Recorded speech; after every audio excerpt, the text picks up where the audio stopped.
Olo ufatu atae Talo fala utifai moana Ola uma atai mande There's plenty of fish in the sea There's plenty of trees in the world There are also plenty of birds flying in the sky There are also pretty girls But the only one I love And that's the one I love and adore Is the girl from Samoa Telei a ole sami Telefoni la au ole wau Telemanu velelei ila lagi Teleteine a pakasi Ai sili ai oe la fele Ole la du Samoa Mate mai la tupua Bete no alei moa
Ua na ole Radio Samoa se furulima iwa toru a mo e tautuaina o e ilangu ngana fitu aso le vai aso.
Iau tau whaaftai atu lo tātua tua. Ia langona maile leo lo na vi inga. O le na tu ina maile o lai te tonu ia i tātou. Na te le tu una i tātou ia ma pepe vau tātou vai. A wana esu ina i mātou le tu vai. Na e tofo ina i mātou e pe ole a rio. O na tofo ina. Le tamama manai. Vi ia lava oe. Ele nei tai hao. O le tai hao sengi. Tai hao manino. Ma le tai hao te toa o le aso fau. Ua e au mai. Ua mātou tarasa pai ai o au whaamonianga. E ala le nei aso fau lo mātou tua. Mua ai ora mātou pese o vi inga le nei tai hao. Ua mātou lo fale fo i ma le loto fia yo lo toa. Alanga ina lo manu malo o mātou maua au whaamurianga re nei tai hao.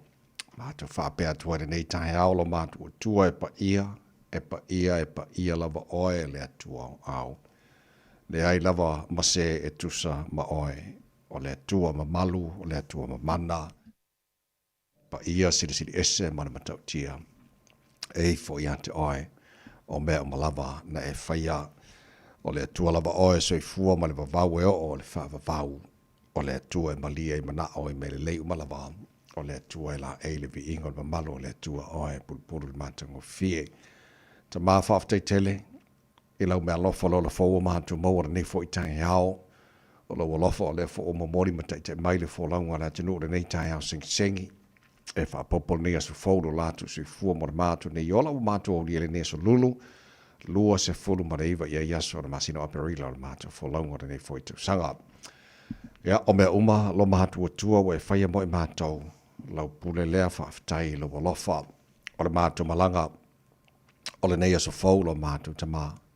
Wa mātou tu inatio o ao whaamoremole. Tau tai mai le mātou fo launga wa whai nei. A wuli tia whai wale a whengai ma le tunu. Ele nei aso fau ai a mai. Mātou manatua pele a tunu pele Samoa ne mātou te talo. Manu ia te itai o Samoa. Na i o mātou tangata uma. Ne ngate i Samoa so se tafora nei ke lope o lo alalam papa awai. Ia whaasa fua lo walofa ma whaamonianga. O lātou uma whaamoniere nea tunu unisila. Mātou do nofo ma wai. Ia whaamoria fo ia tunu uma lau langi o mātou whaalongolongo atu. I le tele o tau o mabisa ua mauma wai o lau tangata lo mātou tamā. Ia mataunga tai ma soi fuanga me uma le nei tūlangia lo mātou iai mātou malau. Alofa mai lo mātou tamā. Whaamala malama iai mātou. O winga o nei me uma lo tupu a mātou iai le savalinga. Ore nei fo i tu sanga. Alofa ngia nei mātou whanau ia lātou wa o ongara nei aso lo mātou tamā whaamore mole. Leo ina ma malu tia la tau le paolo lo wolofa. Ao sa ili le poto e ala ia o onga. Whamari e whaiva. Whengai malim tamata e whaia onga lo ngafa male o oina. O na ia mātou whanau. E mana tua pēle tu i malu mole panga mana tapo inga na ia mātou mātua tu asin sino le tu i malu mau ta malaura ni yasom so se no whanga lo tu sia i la tau. Mātou iai le newa i tau o le malu lu. Mātou le talo le mawhana whanau o ao. Lango mono wina i o la tu tonga tinga. Whafoisia pero latu si fua laure le tino sidi lava ele anganga. Ia mantua fo te talo ni si o ainga ua. Malei fua mai whaanono hanga nei tai hao malanga le whaatua au ia le maliu male oti ua motu si ai mawhtanga ma whana mana i ainga woma e masani. Mātu mana tua i lātou te talo lo fi le mūmono ngang wha maise wha mawhana whana i nai i lātou. Me umalava la mwhana mātu whaia nea so fau e mailo mātu o tua. Mātu whaia mara fia whaia mara wha maoni ma i whaia. Ina ia fo ia turu vi inga ia te oe. Tama, whaamunia mai le tautua reda sa mora ni aso a toa. Mātu wole, mātu wal au. I nei mea malawa. E ala na suafa mana malo i usu ke risolo mātu li mora mātu whaaola. Amene.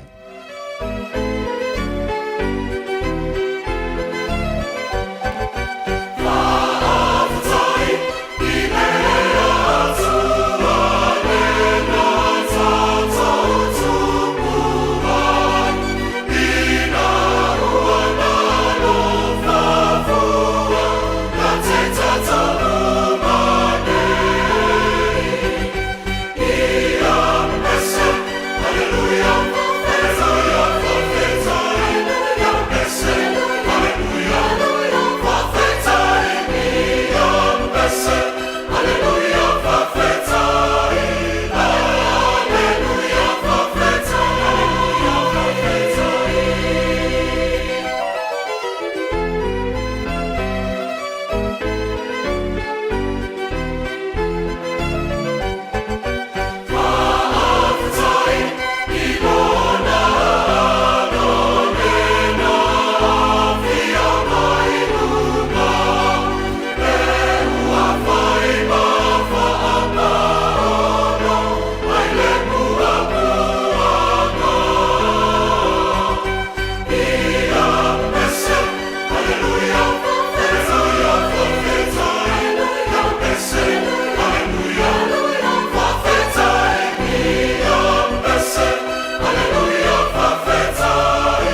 tai le tua o le biinga langina la pepes kolisi fa fe awi malua. Tau tua mo arwega samos for lima, iba tolu a mo tatonu le July ono.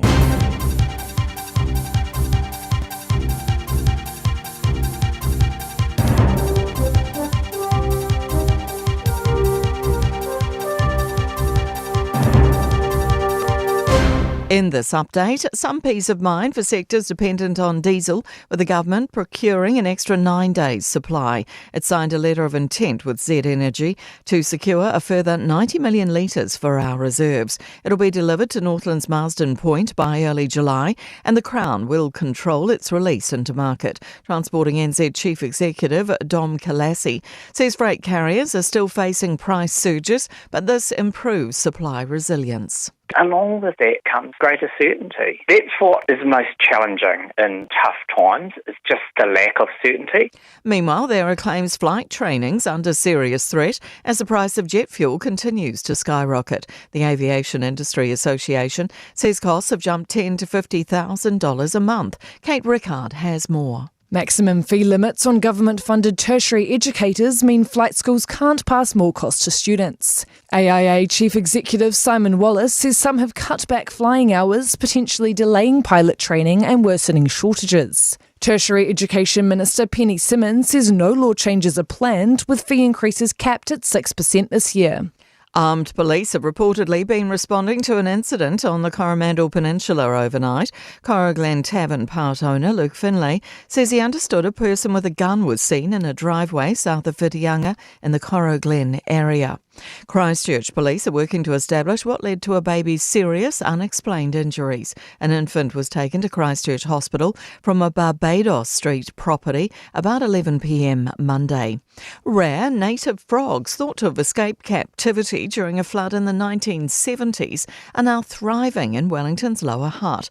The Hochstetter frogs have been found by a young conservationist exploring the creek behind his house. The Department of Conservation says this is remarkable, given no populations were known of further south in King Country and Waikato. That's news. In sport, Scotland's Edinburgh Rugby Club has utilised ancestry links to lure another young New Zealand player north. Crusaders halfback Louis Chapman will depart for the club after this year's NPC campaign with Canterbury. The 25-year-old is eligible to represent Scotland through his grandmother. Former NBA player and coach Damon Jones is the first person to plead guilty in a major basketball and poker gambling sweep. It follows the arrests of more than 30 people last October, including mobsters and other basketball figures. Jones is accused of luring players into rigged poker games and giving bettors inside injury information. Jerome Luai is expected to be officially unveiled today as a marquee signing for the Papua New Guinea-based NRL expansion franchise from 2028. That's sport. I'm Jodie Gill. Ua na ole Radio Samoa se furulima iwa toru a mo e tautuaina o e ilangungana fitua so le vai aso. Ele swa famara malolo ta tori fa olo Yesu Kiriso mo fo fa ta lofa mo fa fenoi mo fa tori mai le abate le lava malami ngao te tawai Samoa watu pele. Pa ia man mamaro no fa fonga anga nei tai hao sing sing. Malo si fo mo rio. Pa malo fo le tunul fo lau. Tatu avele mo mal fa sangi le tatu matai sidi le langi o lo na lofa o tatu o rie fo nei aso na so fa le tua.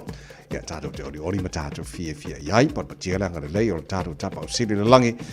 I lava le maruru fo ne vai taimi ale fo mo malu tu si fo mato malosi o matatu si fa ia lu mo no o tu no madua do mala nei tai hao.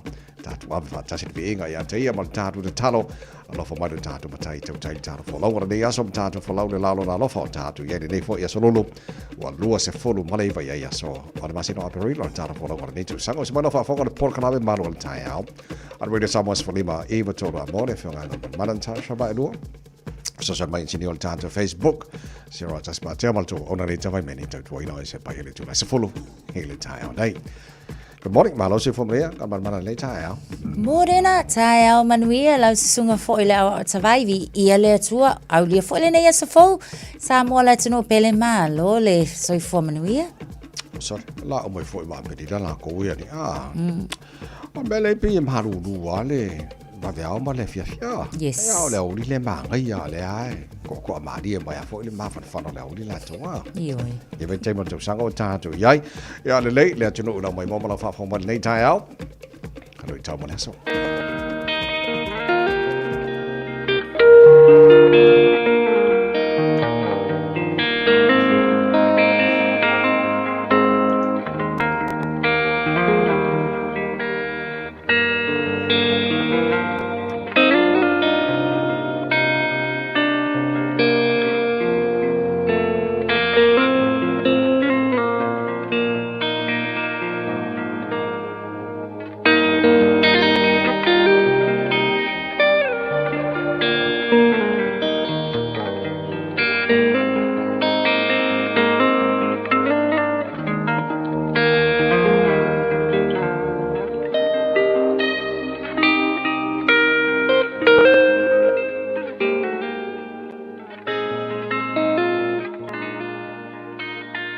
Lui tau mō le aso.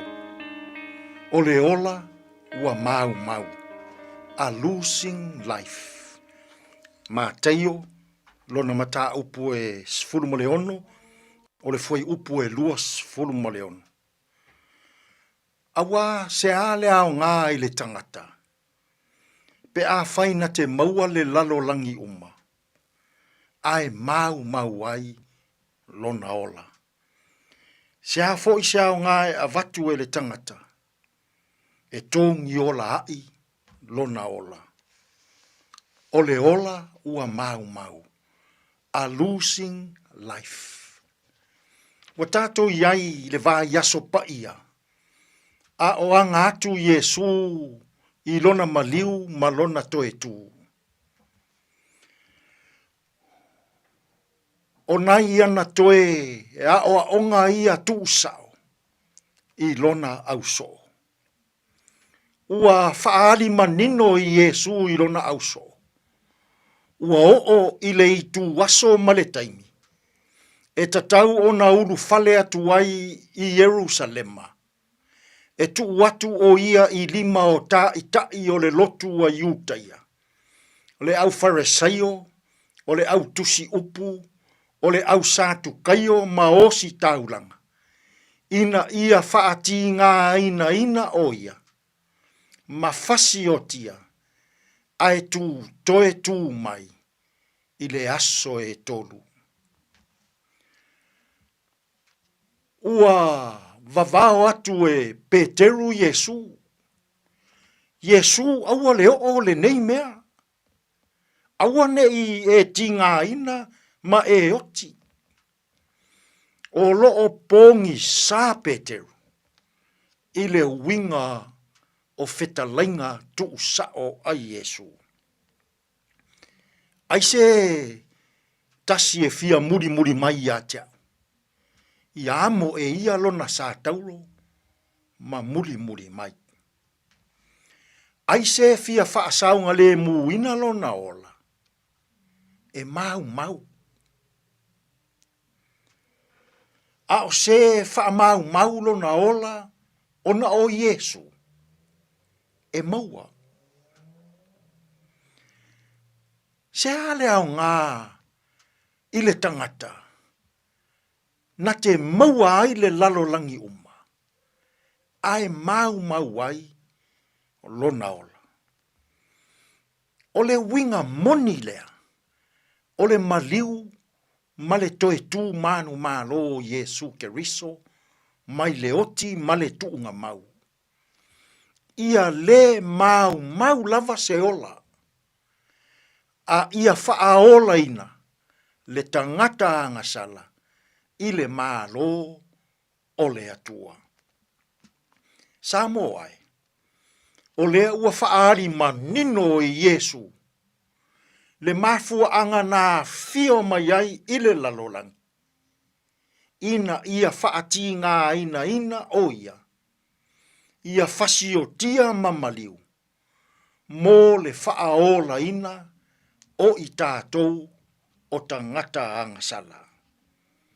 Ia le mau le ola. A ia maua e le tangata angasala. Le ola mai le atua. Samo ai. Sa le au ngai te maua ai le lalolangi uma.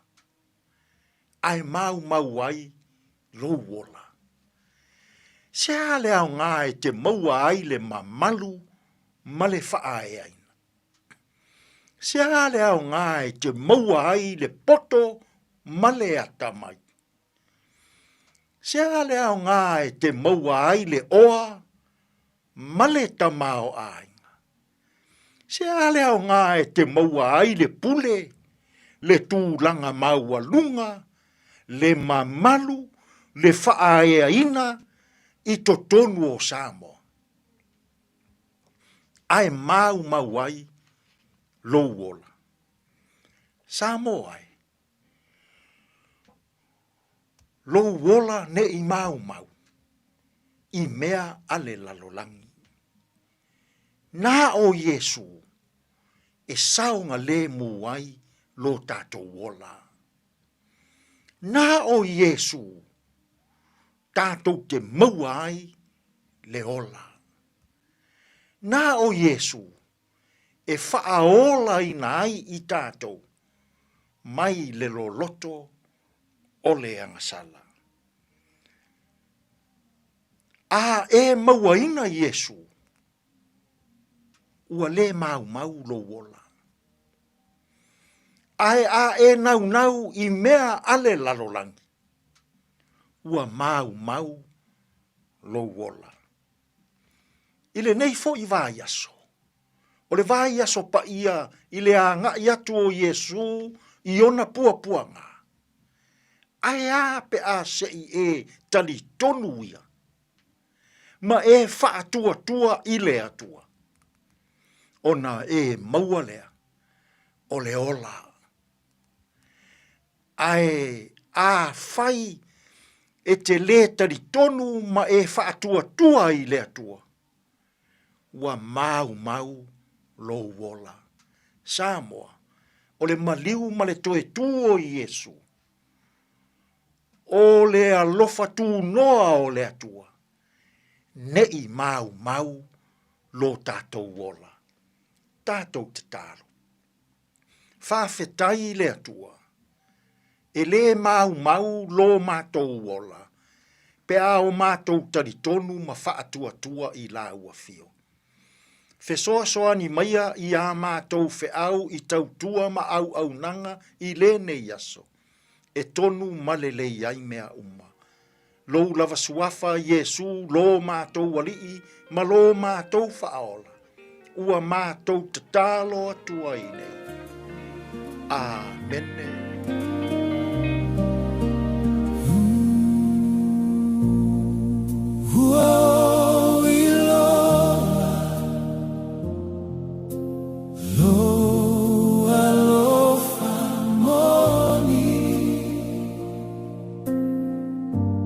Yesu e lave ai mai au I le oti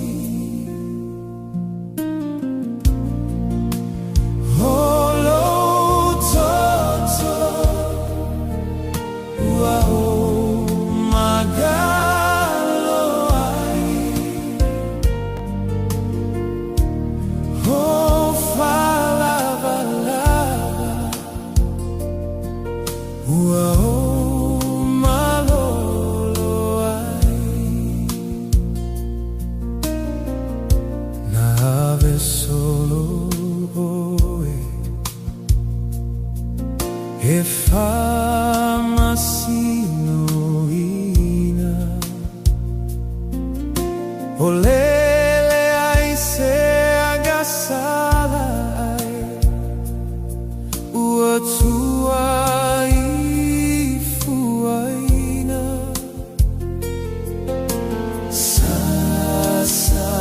Fepo matau e muga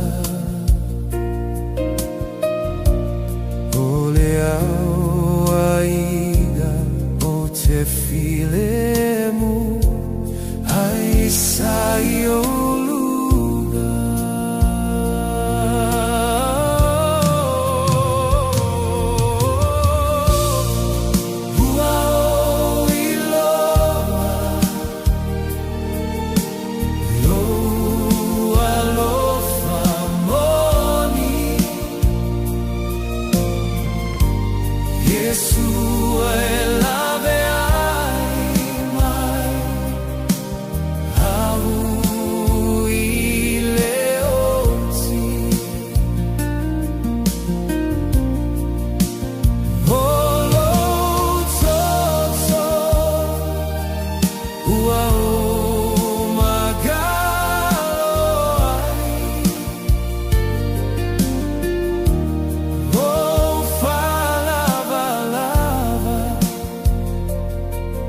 Loa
for money.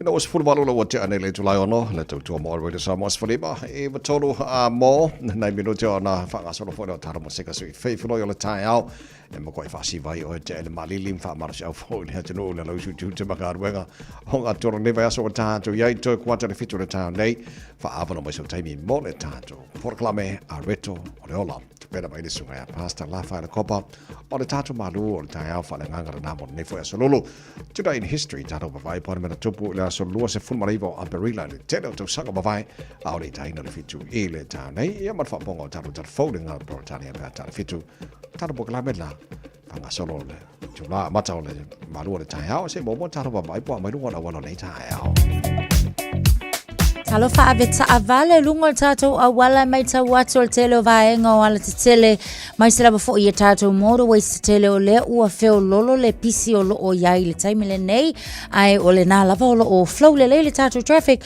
o le fo ia mai ta watu le ai ma se fa lava ta avale o yai le nei taimi ia aveta avale tautua na lava fo i lava lo no sai mai ia to al sila lunga o le ala tele le nei taimi o le tai al tato o waili potile na mo o aveta avale manu tele nei tai au sfuluiva minuto te aile tu lai ono. Ta lofa lava o le siu fofonga le nei o Samoa, le Radio Samoa. Whai ngā mātua le tala taura ne fo i tai a fau tamaki makaurau au ki lani o no whanga wha salonga Radio Samoa sfatasi o i le manu lūra nei teimi o le tai au winga wha ma wino le tau tu saim wha ma monga la mai tau lo tuina mai nei fo i teimi o le tai au le alangi le leile tau le aso a toa mana ia le langi le leo le nei aso luas fulu moronga le mawhatawhana whamoina mo au kilani e le aso so malto aso o le nei fwoi masila i on ta tu whasola toi le aso mulmuli o Aparila le aso a tai au pe au liolo tusi fumara mato malosi o le alangi le lei fo le tau i le tele o vahenga o au kilani tutusa le leia le mawhatawhana le matai au luas fulu e lona maurunga O pa yon tua tula so mo o masina lona lima o me pe au ira for raile o na langi de lei for the taus for valu marunga na maru le ea fa so latu la sto na ilang de lei aso salang de lei aso fualang de lei aso lua na va yaso lo mana yatu langi de lei oka ka fe fa ko fa mai apelila ese de lei ai fa ka lo fa mai me e wa langi de lei foi o fa mabonga na tu na mai na mai tau ele nei foi taimi ole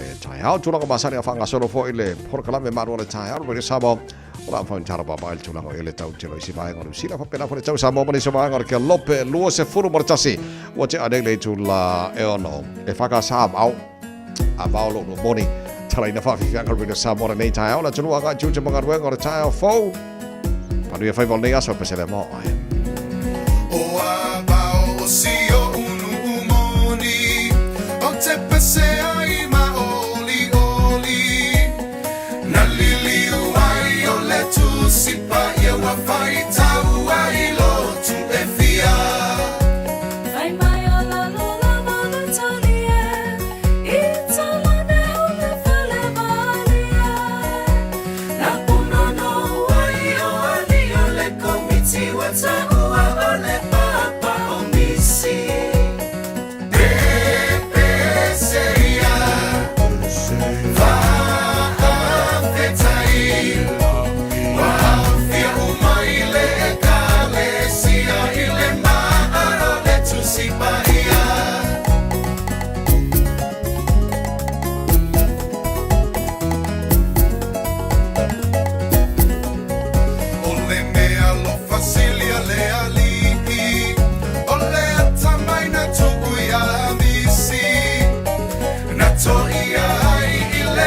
Silly, silly, matama, ole motu o savaiki. Matia, matia, itu Vino, mawai tutu Nasuno ia le malo, le atua na balo, ia e na whanua. Seia, whaafetai.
Nei o le mana ia o le pesele la fa ngo longoa ngam mana a usu ai la fio anga ia na tupu ai le mea I te telo te usang babai sa o le leia upo le pese ia fate te inga la o le leinga le fa mai o lalo laval tali e tala ane o le fale bali ai a pese la le si o pese le mo kwa ile o ngia ba o bongi a bangi le non pa mai lalo le fale mai e le o le lalo le fale mai ini ai a mangi kuspa ia nga fai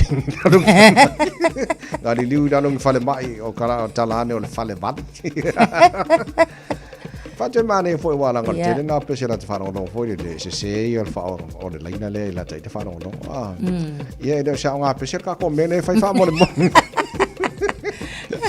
ala winga tala a usua ele a fia tonu ana tupo ile me a pia pela le winga tu spaia e ai ma se upo sasi e ai ma se upo se sa uma ya malo pa ngal tara po kala fa tala fa nei tai fo good morning Kia ora from Tamaki Makaurau, alo la versi fuat o tele tato lo fatalo fa mai o ia Medpone, alo le ala po. Nei tai au fo. Mo toro New Zealand te lo nei vanga ia lo anga ele ma lo fo pena fai lo mele sala nafi, le feonga pandemia ma le minister o tupe New Zealand ia ma station minister o cabinet. O le fufanga mau New Zealand le nei fatawina le iva se 4 miliona lita o le diesel. Ia ta no mo la fufuanga le ta no le nai fo vainga walanga so se mea me malo e tawana I fo inisi ia ele te tonu male lango ina le va o le tulanga na o wai ai e pe ona e ta wala sunga le o iva se 4 miliona lita o le diesel lava le wa uma na faia le agreements po le fenga fo le wa sainia male Z inga ia le Z energy mo le fatawina maila ia o le kiso lea mo tatou New Zealand nei ma o le fofanga la le o wai ai o le la o le a store pe o le a faasaoina ma fa leo la le kiso la le I le vaenga le Marston Point I le Northland mo tatou so a fuala ia fo le pe fa le tu pe tu se lo su tasi ma le 1 miliona tala le tau o le kiso a to le wa mai ona o le tilo ma fo le malo ia mana tu ai pe ona ia nai suinga ai mai se onga o le kiso e sili lona mana o mia I le taimile nei I le tulanga o le tau I le tamau ainga ai mai se lava I pisingisi ia maso se vaenga e whaonga ina o farmers fo I lātou ia lātou te mo o mia le kiso e ese mai la fo I le mai le mana o tātou ia e whaonga ta avale fo I le pensini so o le tulanga le leilanga e wa afuala iai to e fasultasi aso le supply le diesel leo lo tutoe o le pensini e suli lima sutasi aso lo tutoe ai o le fofonga la le wai o le la wa mai tawa pe o le ko e fa popo isia so fo ile o vatu mal se fulu na yaso o le la mfai ona to e mawala le supply mo le diesel ai pe o le tulanga le na walai ona fai fo ile fofonga ina ia feso soani lava fo ile mai e fofuala ia awa ia le ia lunga fo ile tawa wai le o mautino lava pat o le leila le o le wa nga yoi New Zealand ina ia se network fo ile e mafai ona sosoani mai ai pe la Singapore Korea o le lo au mai ai tatou sosoani Lua vasta luai mole se fila tino o le tau o le diesel I tono ai o New Zealand o le makua kaunga o le lau te wawa I atu pa ula I titi mai ala I le 5 sene e pe afu atu tau le na I tu atu lua vasta o mapai but still a ti tilo le tonu tala tonu 5 le na I nei I lua vasta luai o le a kaunga o le diesel so le fsi tele ala le fsi le nisi why diesel fa fe ia jet fuel le fe o iba lele wa le cancel ke lo si flight on le ia ai o tu langara na ia o te lo le ti lo ni sila ele te lo ta vale ia me sha lo ki le fa ngai na ia mo fe malanga inga fo le mal fela o ina o te lo vainga mai le si pito ni sila le si pito wa ia mal telefoni si vainga no fa ngai le diesel time nei so o le fu fanga bana malo o you lai le ti lo ta ta no ile ia le iwas 4 miliona le lita diesel e Marston Point por ta what ni foi ta fo ia ai fo fanga mauna o telo isi vaenga ia refinery oils a New Zealand ia telo le baba I telo atu pe Canada West Africa Oman ia mai isi vaenga South America ia alai ia te telo ngai tele al sapala isi vaenga fo o swau ala mana mia al diesel ai I ole fanga mauna ni sila le wini. Na ia. Which mola to ole fanga ina diesel foi le tabale. Ia o te lo stal fifiana mola to mal fa moi. Ko o mai la kiki la lo tau ole diesel ka ka ke le mele wini. So fanga mauna ma lo pe fa no mai le so na fi mo se fi ole no ole si vanga le santa na no tapo kala mo fanga ma fo malo. Ole I've seen on iso vanga foi le ai fa tanga ta vale a me lo kikele. Ia mo ko ia fa ma fa kele la ko ko. Kusa le fama mafale wa yai wa kava ia uta e lua sa tsa ona ia le loli le taimile a le watasi ia olona winga o se tulanga foi le tau mafaila va foi ia ina ia sefe foi le uti o le kiso o iai pe foi lava foi ona tato ulua i tala no le nei tai au o tulanga na mafofuanga o le o iai so a fa apela o le a o lava foi na maita wina le tulanga fainga ta lava foi o le ai olona winga o le phase 2 la o le fuel plan lana o le ama kwa fa malo sia I lava la ia le faatanga ina o le mamafa e te tau ona ia uta lo le te tele nei o lo faonga ina e company ia mai se le fava inga o loa lona winga e ia la foi vaenga o le awala mai ia taimi ia o le a faatanga ina mafuafua mo fainga malanga ia a vaenga ia pauala la o fai kionga tavai e tusala lo manatu male manatu o le sunga foi a la fionga ia Winston Peters ele a wai kele la ia vaenga le a wa o le ala kili pu ai le tato awala ma omo ia ka ko awala only and also o le traffic ia manatu ala a o lo li te tele nei lungo awala o le makwai slow ia ka ko ia muli aku ma au ka fangi a wa fo ia te tawa ona ia le tulanga fo ile mo la so e kanga fa pikwala ngia la ko kai mi ai a walo winga a fa pengila ole a tapol leuka wa tapol le mamafa wa tapol fo ila le le mu also o le traffic ia le ngata le na o le saunga le mu a le fo ila le fa tau tai o le ta avale le o makwa I overlonga mamafa le wo overweight o lona winga e fo ia ni so fa la on tupu no la tin e tu se umalo le po kala mele al malo o fa popo le mamafa il mafala ka nga avele lo le malero ai o ka mai lo si lo di fo se la ya wa a mene mala mama ka ko ngal mana mal fa fo mala tenu ka ko ka vale le ai a fa pe a fa mai le ya la tono fail ta vale ngal pa se nga ka ngal ko fa ia pe ko lima e pa ngal pa se ka a saudal ka vale fa mai le mama fa ka vale ka nga be e ko lima pa se a ka ko pa se ko se fu no vinga la ko so ko lima o ba ko le pa se le mama fa no vinga la e sui pa or ka ko ka vale ba so fo I mean, ia a ni sila vai nga fo I panchor ka bane. Ia on me nga mo mo for ka sang fo sui mari ska ka ba fo. Pe ele o bal ma fa. Ia nga paul me mo ole I fa fol sfulu le nga ka. E sabe bati. Ia pero wa ti tiro life fo nga mar no we che sa ia vangale na e sa no fo le.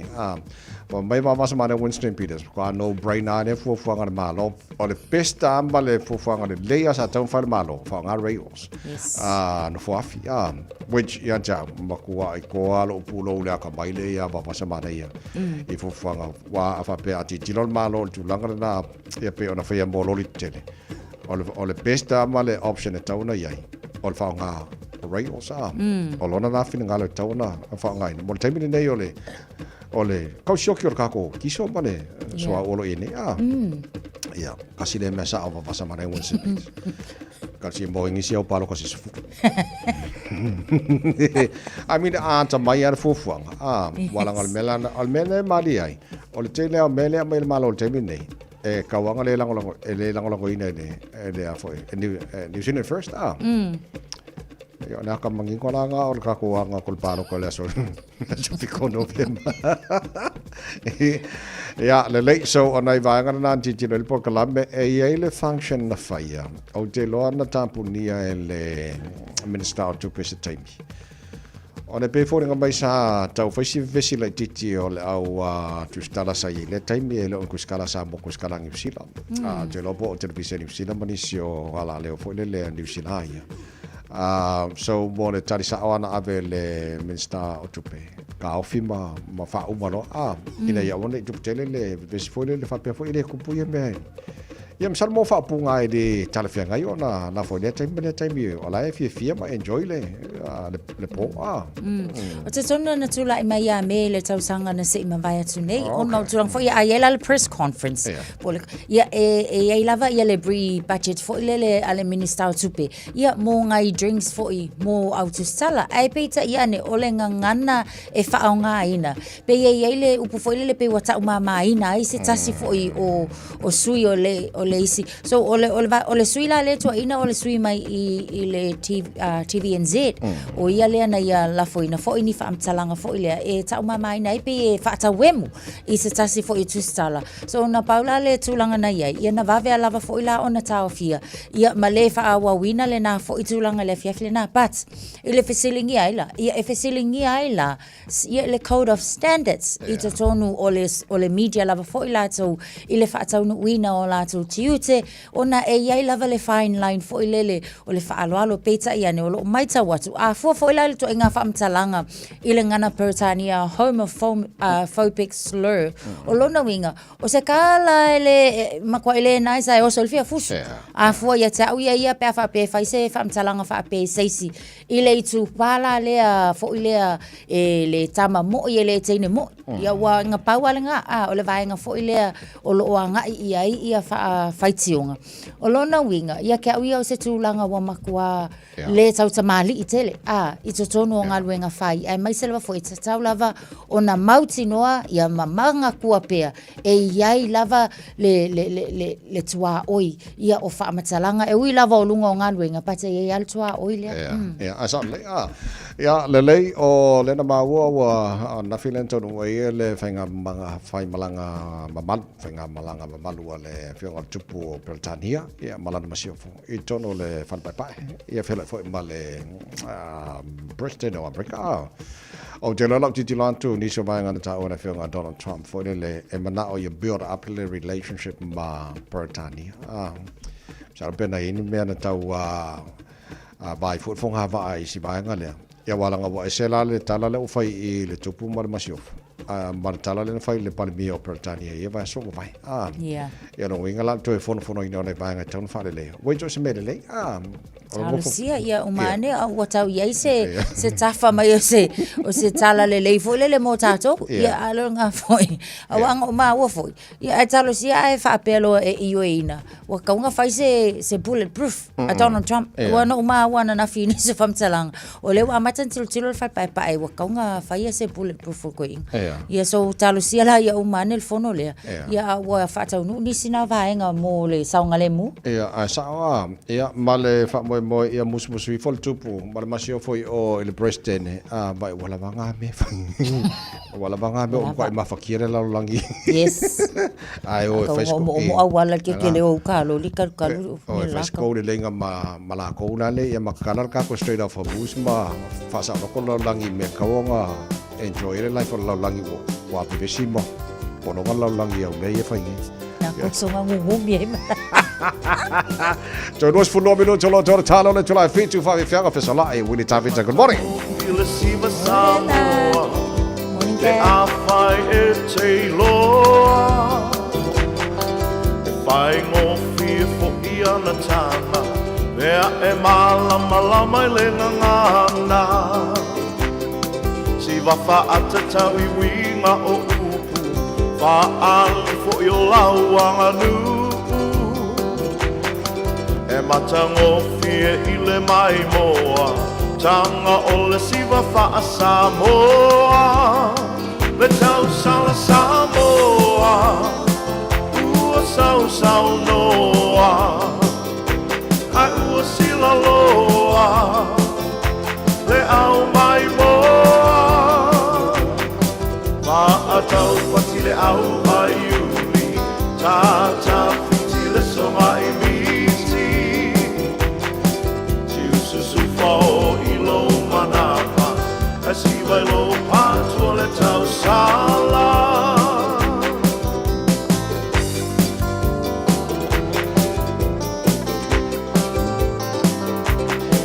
Ko te ungai ese lava Si apoku le tasi pe tau wala Awane I ngalo o lau lo tino ya ila Tosi ulio ala fau Le tau vai no le lei ia mau Le ni po oti male kiki fulu moa Sauni e mo e loa Le tau sala Samoa Ua sau noa Ai ua silo loa Le au mai moa Maatau pati le au ai ui Tata fiti le somai miti Tiu susu fao i lo manapa Asi vai lo patua le tau sala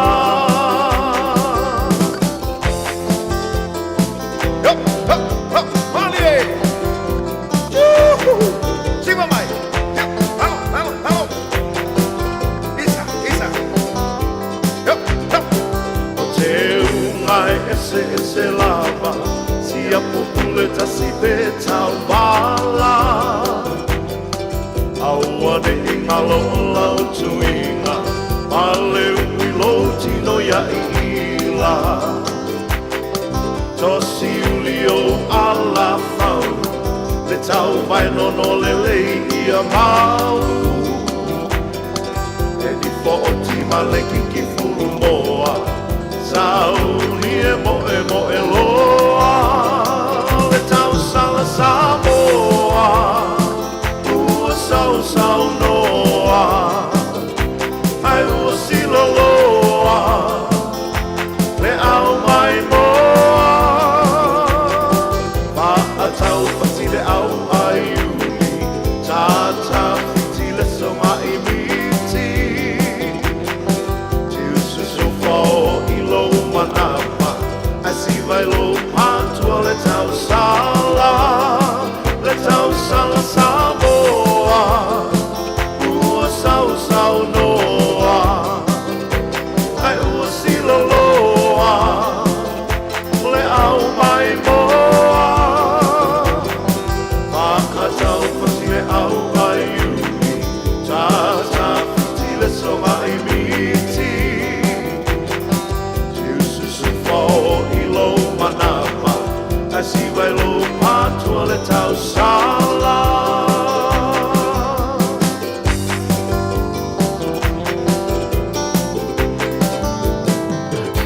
Radio Samoa. Taslima ivatolu amo.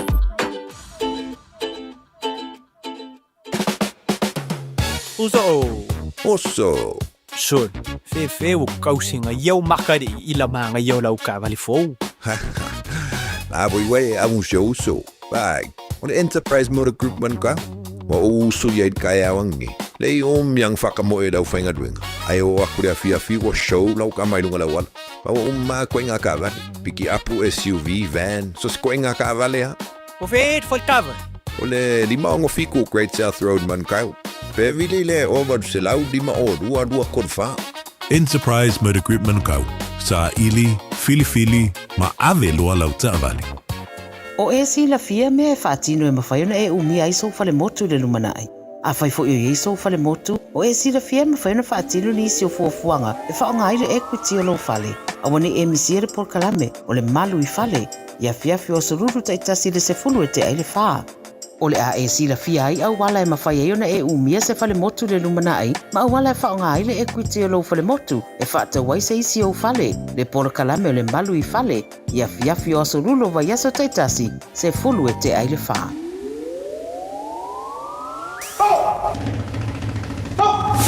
Radio Samoa, tasilima ivatolu amo. Ta'avale lo yele fa'alavlave tau ta'avale I le vaenga le Perico Road I Takanini le taimile nei. Lo mai tau watu slow down fo le State Highway luas fulma le lua. Fa'apena fo Hill Road I le taimile nei o le taiao. Nisi o vaenga o tato wala te tele mai tau watu o le ua whai lava fo I se tele vave. O na pisi mai le taimile nei. Le anga I mai le nai Kirkbridge Road. Fa'asolsolane anga iane mangele aluangi ngal malai va'alele. Mai tau watu le taimile nei. Whai asi pisi o tato. tātou. Lunga tātou State Highway se fulu maleono lo mai tau watu taimile nei. Western Springs whaasolo i fo ina le vaenga le na Point Chevo lo mai tau watu te le vave le pisi le taimile nei. Aluange i ngā le tātou State Highway 1 i le tātou Northern Motorway mai tau watu fo i le nei taimi on the city bound o le na matana build up mai tātou mai Albany whaasolo i fo le Constellation and Esmond Road i le taimi le nei nisi o vaenga o le nā lava fo i feo lolo le pisi o lo o iai ia e pe o vaenga i o whaalau i lo mo o ia ta vale whaalau lava tau ta vale ia mai so nisi o vaenga o le na o mawhale traffic manu e tele whainga malanga o te sulima minute o na tā leo le itu lai fitu.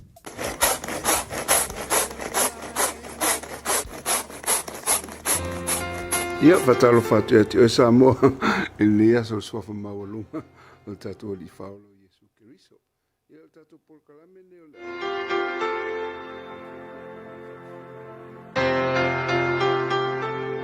Talo fal tatu o tudu Samoa malo le soifua mnuia o le whapoponga o tatu polkalame masani o le aretule ola.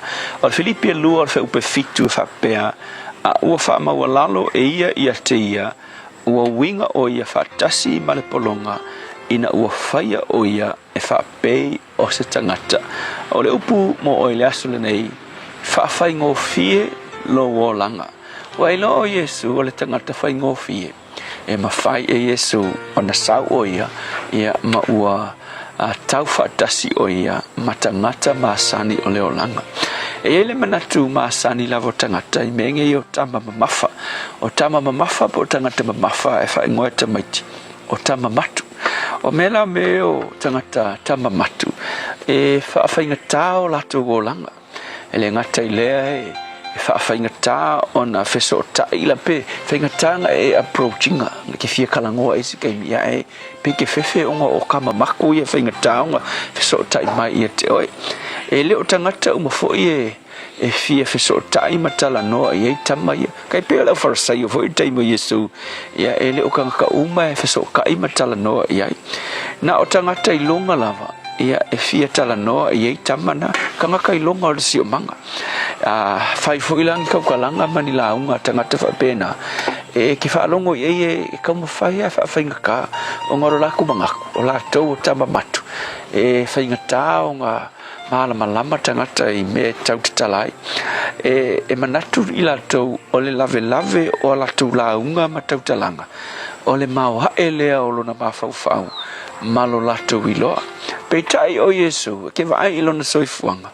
O se soifuanga whai ngō fie tele. Whai mai sa o ia matangata whai ngō fie o le si o manga I le nā vai tau. Sa whai ngō fo e tai lotu ia a Israelu.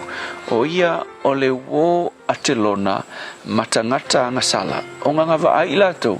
Ai, akor ka ngaka mamafa li whai ka mapa ia li a se vai ka ngaka e wo ia ia. Ia sa mawhai fo. O na wheso tai atu Yesu. I so se tu ai ngā tangata la vol soifuanga le nei. Ai maise ia tangata fo ia e sili o na lea mana ia I le si umanga. E kai peo fine anga sala fo I lea Samaria. E makua sai se rabai, se ra elu na tala noi fine ia Samaria. Ia ai maise o le fine anga sala. Le ngata I lea o le lepela. Le pela fo ia saonga whaalata ia tangata Israelu, tangata le mama. Ia ainga whamalolo e Yesu le pela o le telona, le iai mātaio, sa kaio, ewa, ainga uo I latou, mai Yesu. So le songa la mo o I aso le nei. A whaila ka kukewa ail tatua li whaola o Yesu. Sa mawhai o na whape nalo na olanga. Malanga amio, mawhai o na wheso ta I tangata uma.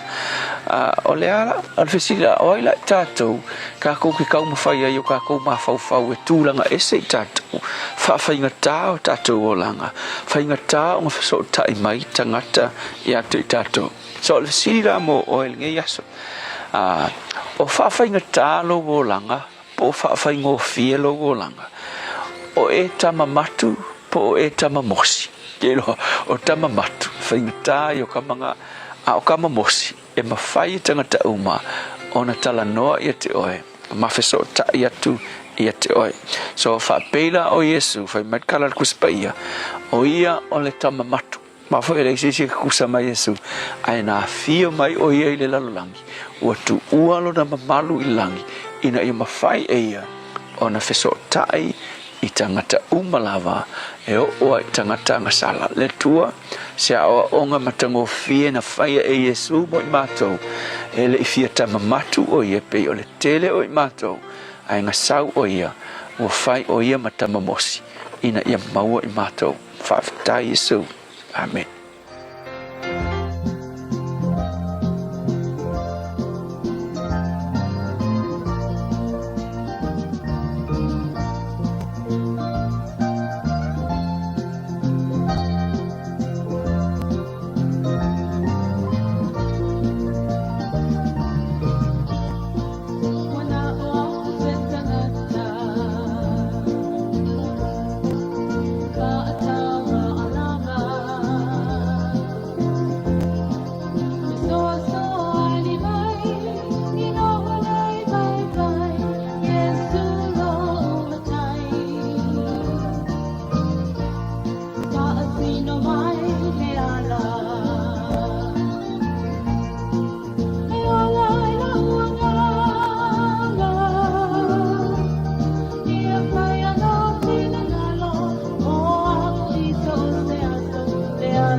Ava Besalet Friends, le au tanvo mo Keriso YFC Samoa, ma le pese wana o setangata ina o toi 5 minuto lo tona talo le tu live. Fito la solo se full maleva a perilo ana mera tupura nei aso tau sanga o bye.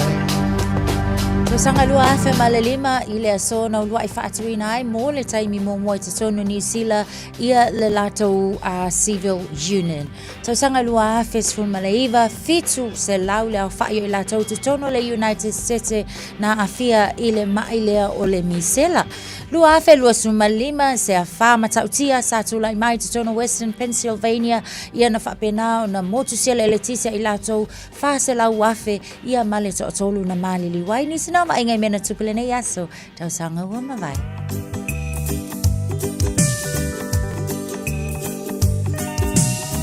Early in the morning she would gather all her island goods and pack them as she starts another day.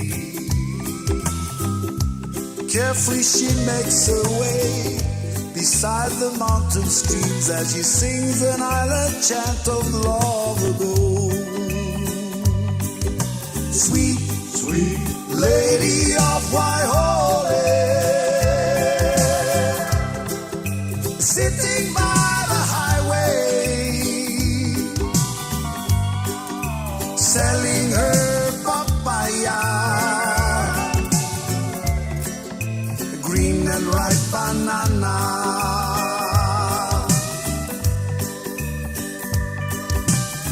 Walking down the damp and rock and roll, her humble wagon stops.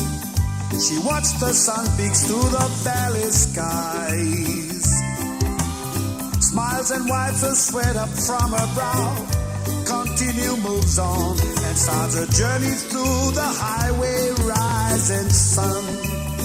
And she would sing, sweet, sweet lady of Waihole, sitting by the highway, selling her papaya,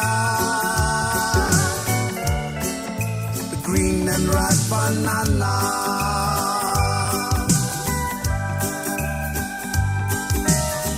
Later in the evening she would gather all her island goods, pack them as she ends another day. Carefree she makes her way beside the mountain streams as she sings an island chant of long ago. And she would sing now, sweet, sweet lady of Waihole, sitting by the highway, selling her papaya, the green and ripe banana. Sweet, sweet lady of Waihole, sitting by the highway, selling her papaya,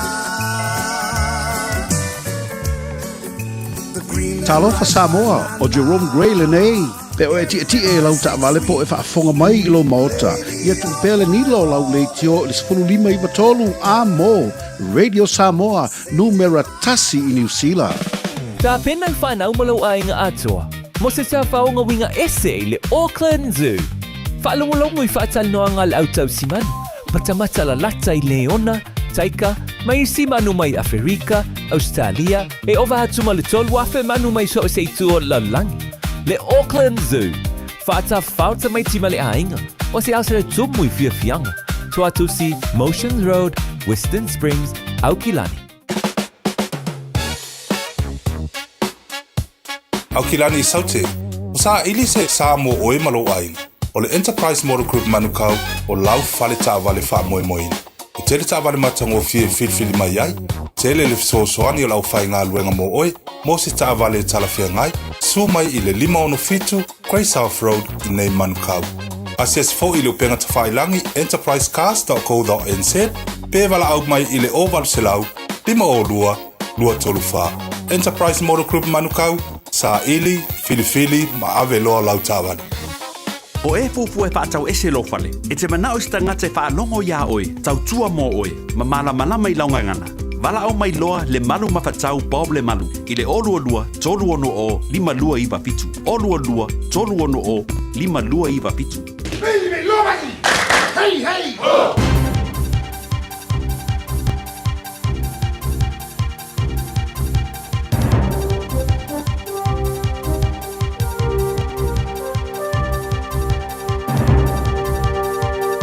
In this update, a warning: New Zealand may start losing flight schools with jet fuel prices still sky high.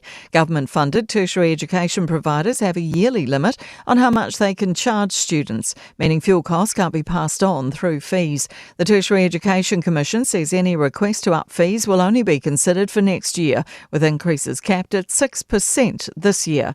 Aviation Industry Association Chief Executive Simon Wallace says flight schools need to be financially viable. Some of them just may not be able to operate unless there is some assistance that comes from the government on this issue.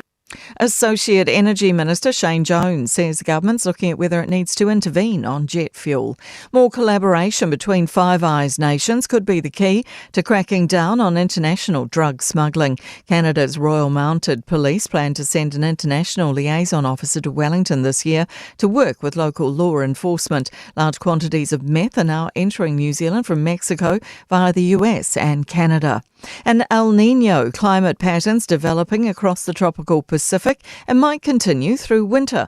Earth Sciences New Zealand's been monitoring ocean temperatures and atmospheric pressure for the past 6 months. The weather pattern traditionally brings more southwesterlies, lower temperatures and more dryness. Weather and seasonal forecasting scientist Chris Brandolino says this El Niño looks likely to be a strong one. The intensity tends to come sometime in December, could be January, but the effects of El Niño can last well beyond when the peak is.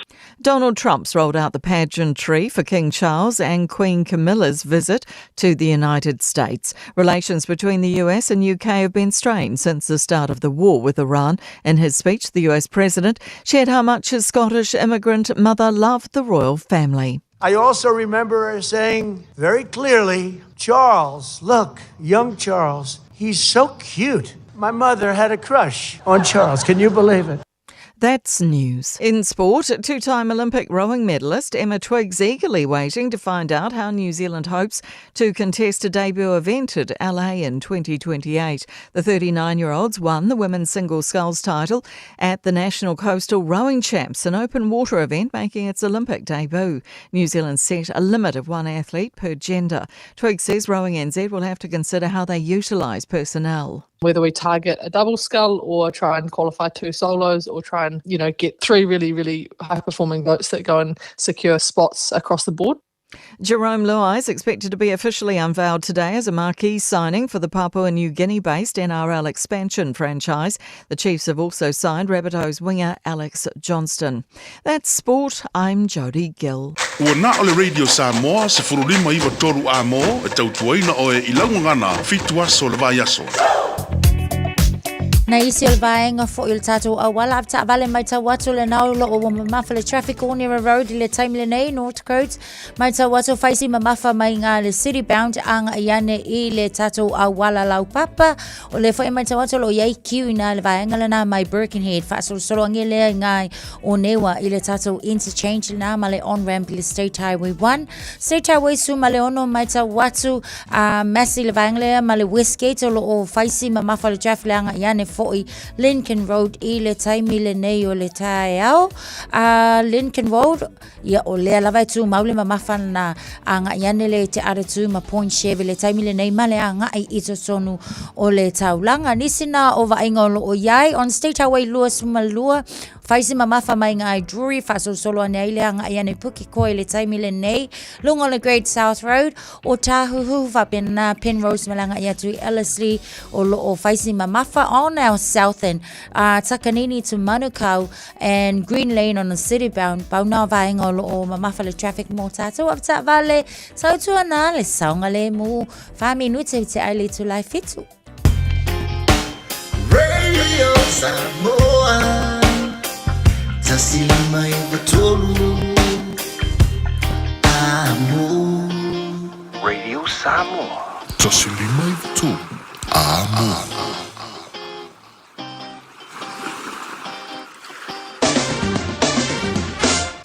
Faftai le tino la mai mama la fa fonga nei time le tai ao le taru pokala me malu le tai ao ale Radio Samoa le vainga lata mai nei le tala le tau le tatu amata mai Samoa ba vai atu nei time le tai ao te le valu Samoa lo langi le mai tau Samoa e le nei vainga le tai ao winga fa ma wino le tau Samoa mo le nei foi aso los fruiva a perila o tatu o le lo ngato lo ba yaso o la fasono lang de leile tau awa ni so taimi e ni so vainga o Samoa pa o timu le nei fo yaso tolu se fulu ma tasi anga tolu se ma lua degrees Celsius mo runga de bevela le Samoa e le nga tono vaso o tatu ia lua se fulu ma le ono e lona mawalalo a ia fa moi ia ola faina mo se tatu so tengo fo Samoa per ma se ne so ru pa ste tasi ma su tatu Radio Samoa pia ia na mai foi leo se tala ta mai la mai tau I Samoa a fa monga online o lo ma o tatu kala me la mane me tau Samoa nei foi time o le tai ao ia ola no fa tala fa trai ma le tatu kala me panga o mala para ma o le tai ao Radio Samoa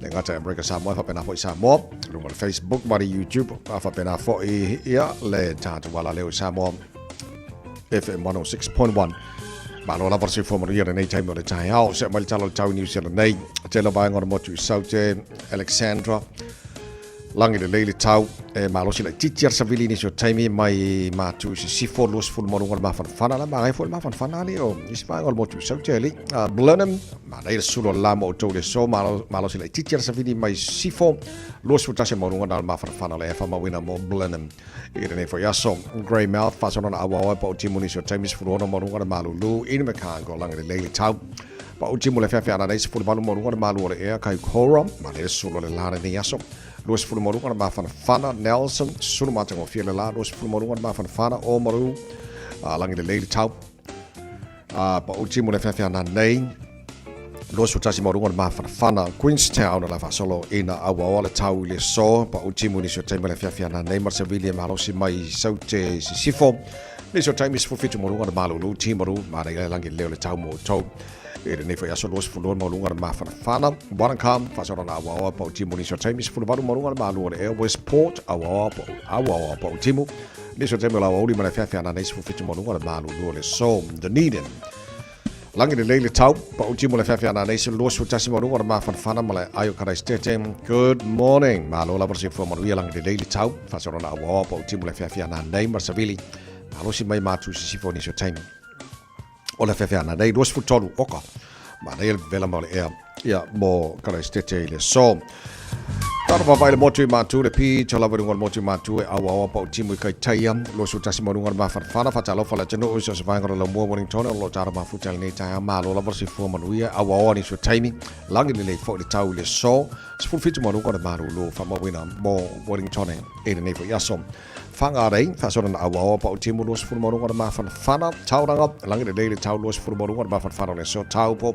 fu fitu mo ngol ma lo langi le fo le tau mo to le nei fo yaso rotorua sfulu valu morua ma lulu langi le leile tau le so Papa Sterndorf langi le leile tau mo to sfulu valu morua ma lulu e New Plymouth langi le leile tau sfulu valu morua ma lulu e nei pia langi le leile su tasi morua ma fana lo sfulu morua ma fana Masterton langi le leile tau le so sfulu valu morua ma lulu e Leven pa solo ina awa pa utimu le fia na nei e le telo vai ngo Hastings langi le leile tau manel ma fana le so lo sfulu lo na maulunga langi le leile Gisborne lo sfulu fo le maulunga ma lulu fa mawina morane ya so ya ma kiri roa ba lo se fu Hamilton le so langi le leile tau mo to pu o ani so taimi lo sfulu mo ma fana fa mawina mo kiri roa e le nei fo ya so no fonga pasa longa Radio Samoa tama ki makauro o kilani sputasi o lo ile malu lu ne va o tai ao le lo malam mai fa fo lo sulu mai le la ne tai le tai ao winga na tau le so langi le lei e pu o ni se va o kilani e le so winga le tau le ni aso awa langi le lei le tau e le aso a toa luas fulu mo no ma fa mo winga mo o kilani e le so tai ao pa o dia le langi le lei fo le tau le aso mo buni na al masina lona fa fo longa tu sa lei al mafan fana nei matai au los fulu lona mau lunga vai ngon tuatu las mo muar masina lona lima ala lang le lei tau las for railes ful valu marunga malu ole e lang le lei sto na imala so sa so fu mala so luora na yaso o luma na e atu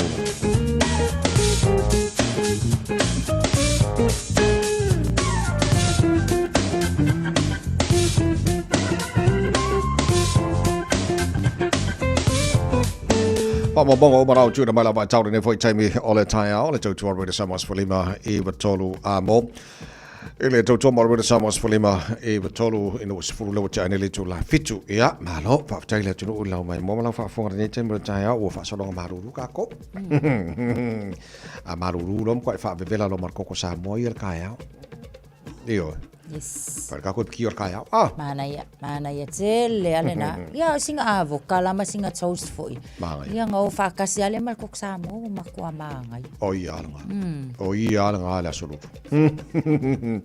tai mi fatu tu ta fo ta top maruru ole tau ta tu anga tu ya ai lau ti chilo ila wa ti chilo temperatures mal mele ne ya le sul e male a ole manga ya ko ale va beawa ole longon ai male fiafi ka ta tu longon ai ya ka ko lai ki langi ala fo ki la ko mo tu sa ti ai sole la fo ma ya la fang mai ale ka ko ole fai ungari ma singa long far ka sangari ya na swinga na tawolo tatu yel ne vai taimi ale akal kala ngo climate change global warming ya kale lo polar sa ngi me ale manga ya lo o al masi kolong fa ale ka ma fang male ta mo tatu se ka sie la tunu la lo su chu ma ka be ngona ta ya ma lo le lo su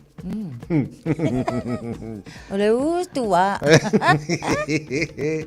fa malo losi fo weki le si me mo mo file mu ya ole on sai la vai chutem fai volo fenga yai ya wa ngalu ngale lo of so so foi atina ino tatu wa inga ma ya foi me ale kale si fai ya malau sfulu wa malau ko lang ala ka ngo ko la e mo le kupe fai ko lang ile tu ya sa lang ile tu ala lang ya pa ala il weekend awa ba ka lang ya pa ala fa mangi fifo fa mo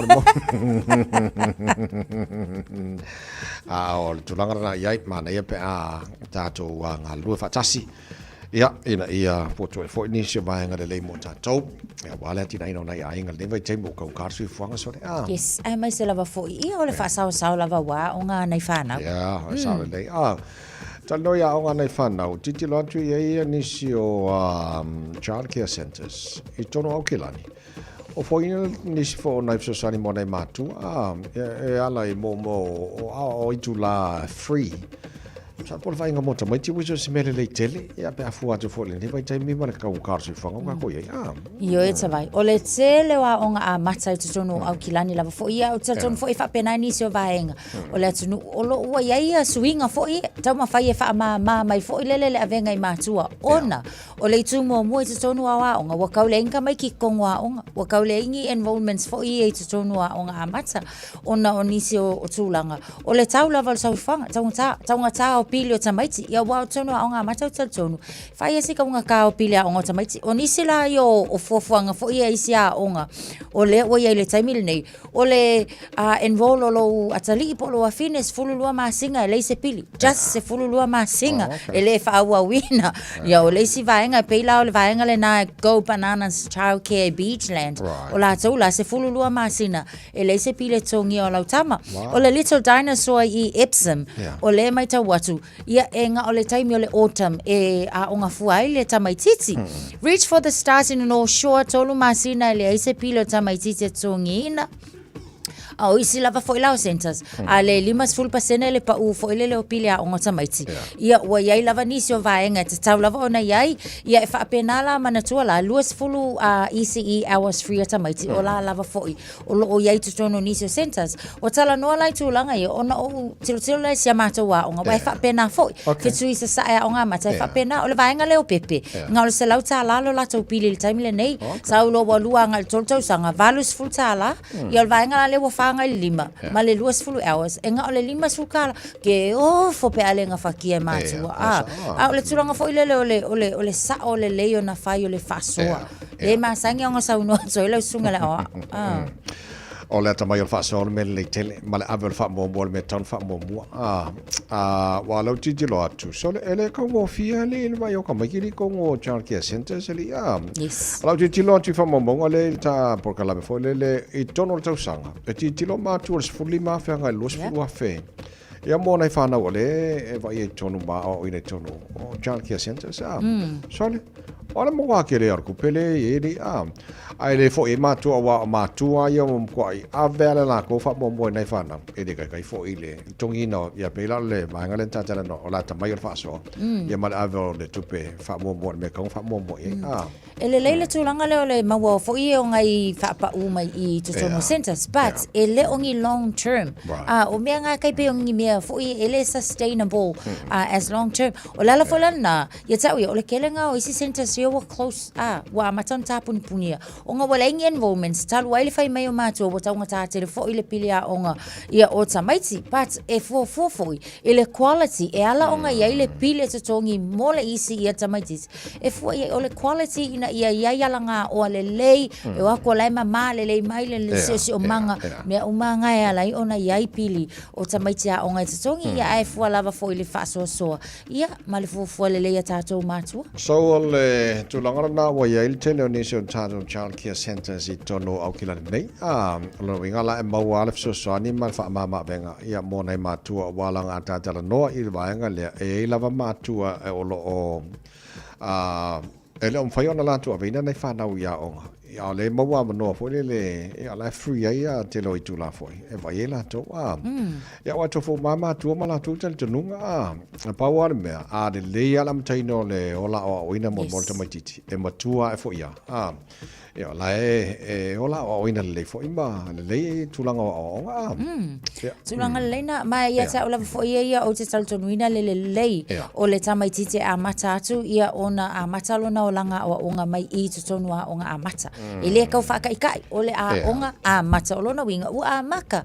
le ola o ina o tama mataine but ia o te fa malo si maunga I matua e o ngale ave o nai tamaititi tutonua onga ia fa masani ai ia ma a mata ona tilo le tamaititi lona lalo langi o lo si o miainga ia ai mai se o ye onisi fo ila fa mama avenga pe fo ila la matua onga e le vana le onga fo ile ai ia la matua e ka mama po o manrewa po mangele e mawala vangoe ma faila va foi ona momoli ma ko e pikilo walu mana ia sone ma ia nga fa kursunga fa fenga nga ama mesi driver le ka vangoe ngisi ka mi fe ave ka ki fa mon e ku sape le se ko kongi a ma wasang usi ko kongi le driver ma nga ke le nga I puko ko sabo Kamborva.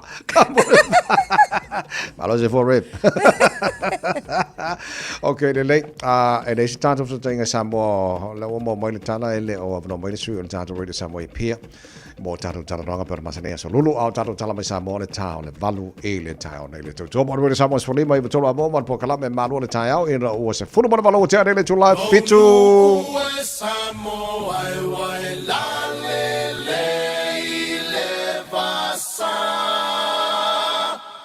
la lele oe inu ole vasha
teine Samoa ya mala male taina o le sua le palua vama le sula tonga ia manatua au tupula ngatala voine ia so semana o faalia le malu ai tile fa Samoa wana ole nanu fa mole mole so te filo malu ole tu feel le teine Samoa ya mala male taina le sua le palua vama le sula tonga ia manatua au tupula ngatala voine ia so semana o faalia le malu ai tile fa Samoa wana ole nanu fa mole mole so te filo malu now ia e mawale poto sili awane ia ona olo lua ia sili loto Talo falava o lapi marina, mau pelo li tio, ile Radio Samoa tasili mai tolu amo. Just think a minute. It could change everything.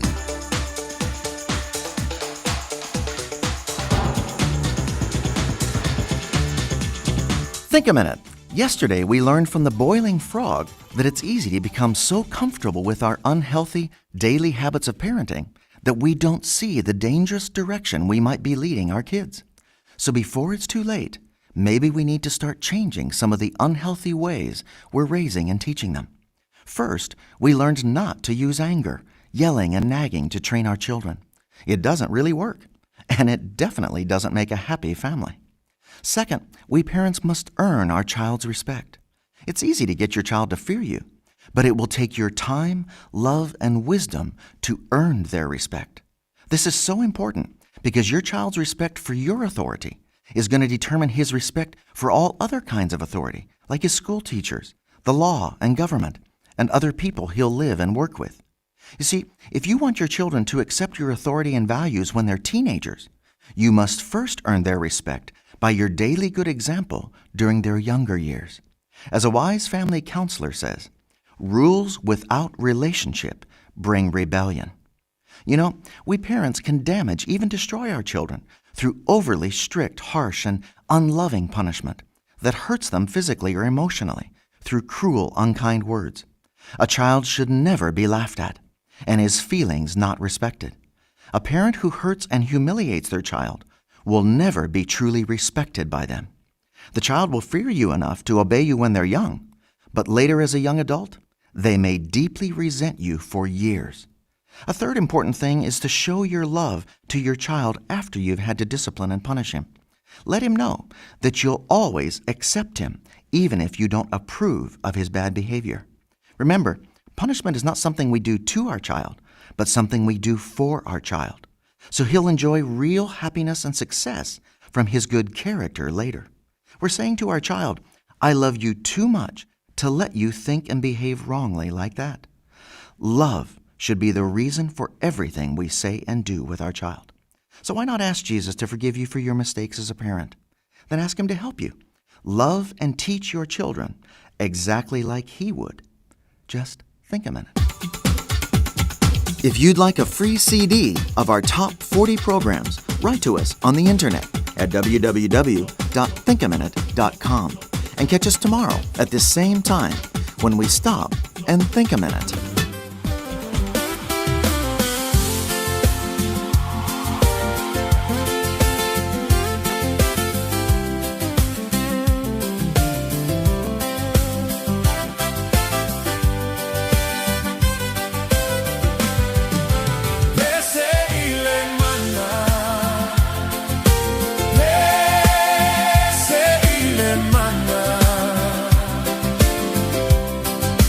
Leali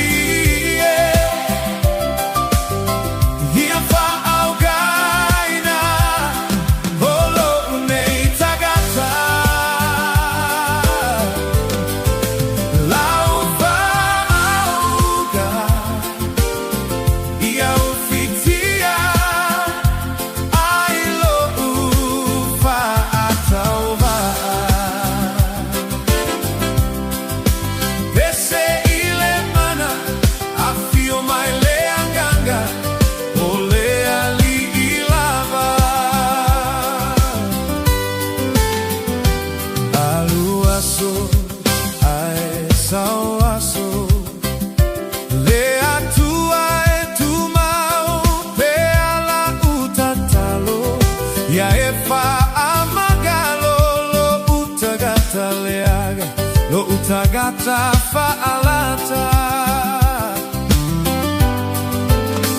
la utautinoga ia fa'a solo fa le oa ale lalo lagi male sa olo toga lo ulea mana oga liu liu alo maya fofoga alofa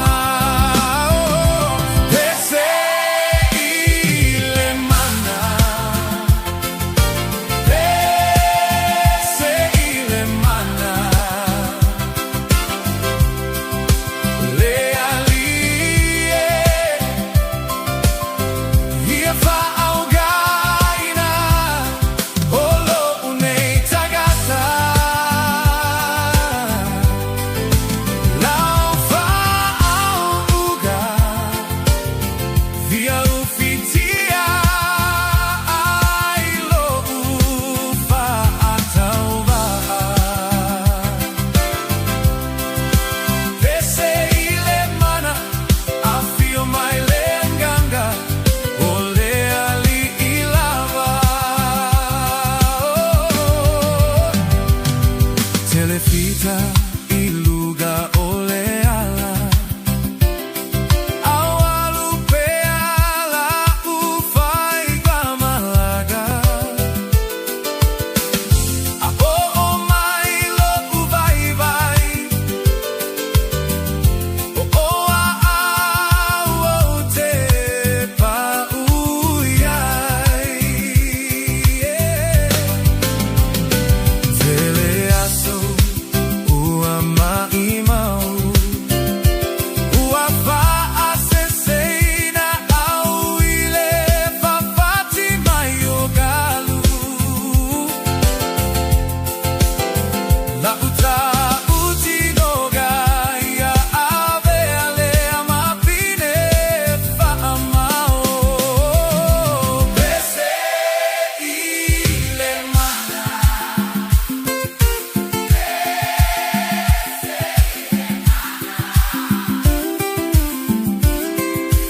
le alie ia fa augaina olo unei tagata lau fa auga ia ufitia ilo ufa atauva pese ile mana I feel my lenganga ole ali ilava pese ile mana pese ile mana le alie ia fa augaina olo unei tagata lau fa auga ia ufitia ilo ufa atauva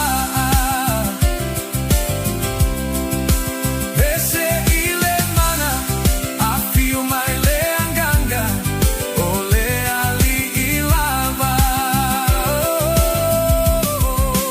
pese ile mana I feel my leanganga ole ali ilava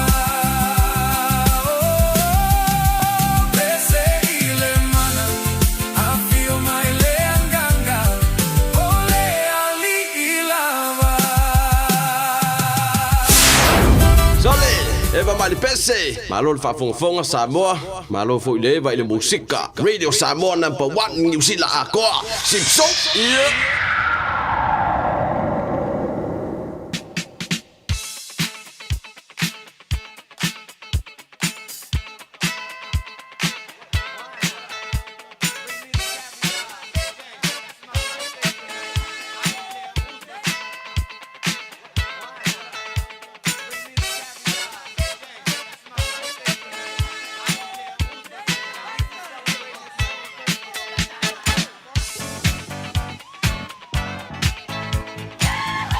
Fopnanga swana ola so lulu nei lua se fulu iwa ia so aperila tara folongo re to sanga matala telefoni tolu fitu tasili mai tolu malitato emaili on air at radiosamoa.co.nz. Alo no fontato Facebook mari YouTube awala mana mai fopnanga le fotai fo be jelo ita fopnanga le lungo le Facebook marka emaili fa mole ngamba mana.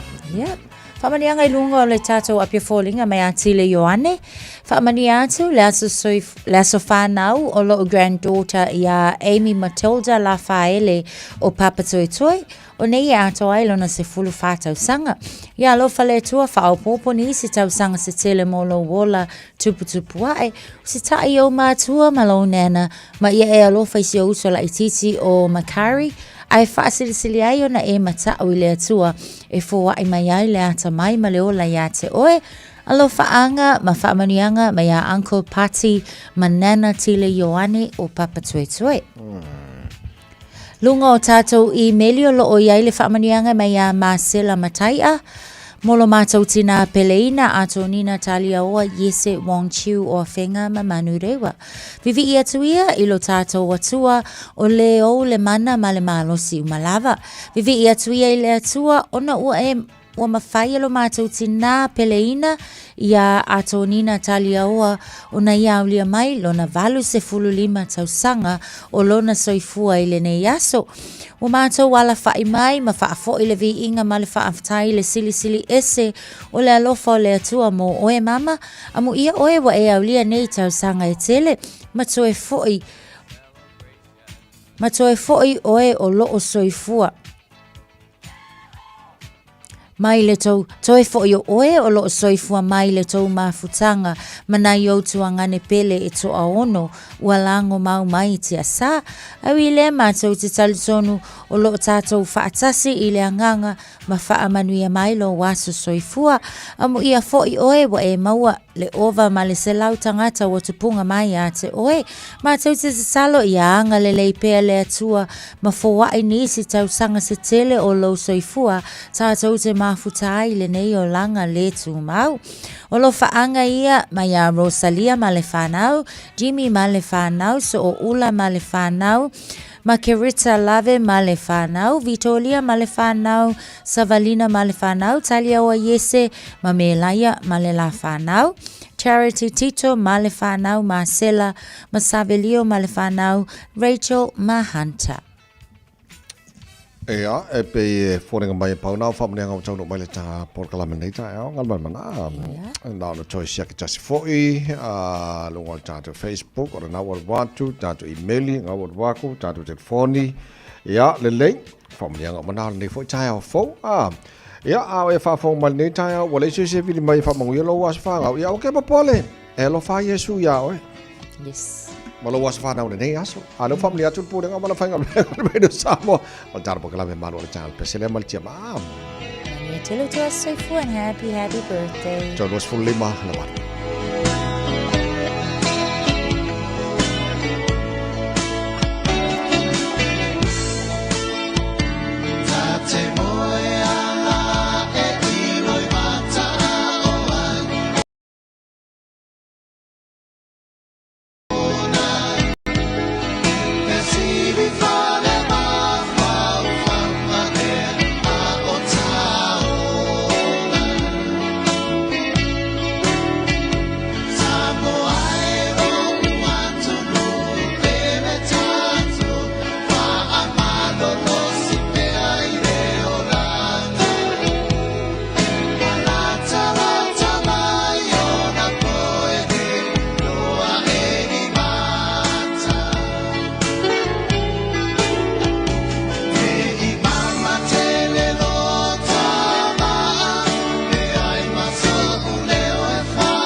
Samoa tasilima ivatolu amo Radio Samoa. Tasilima ivatolu amo.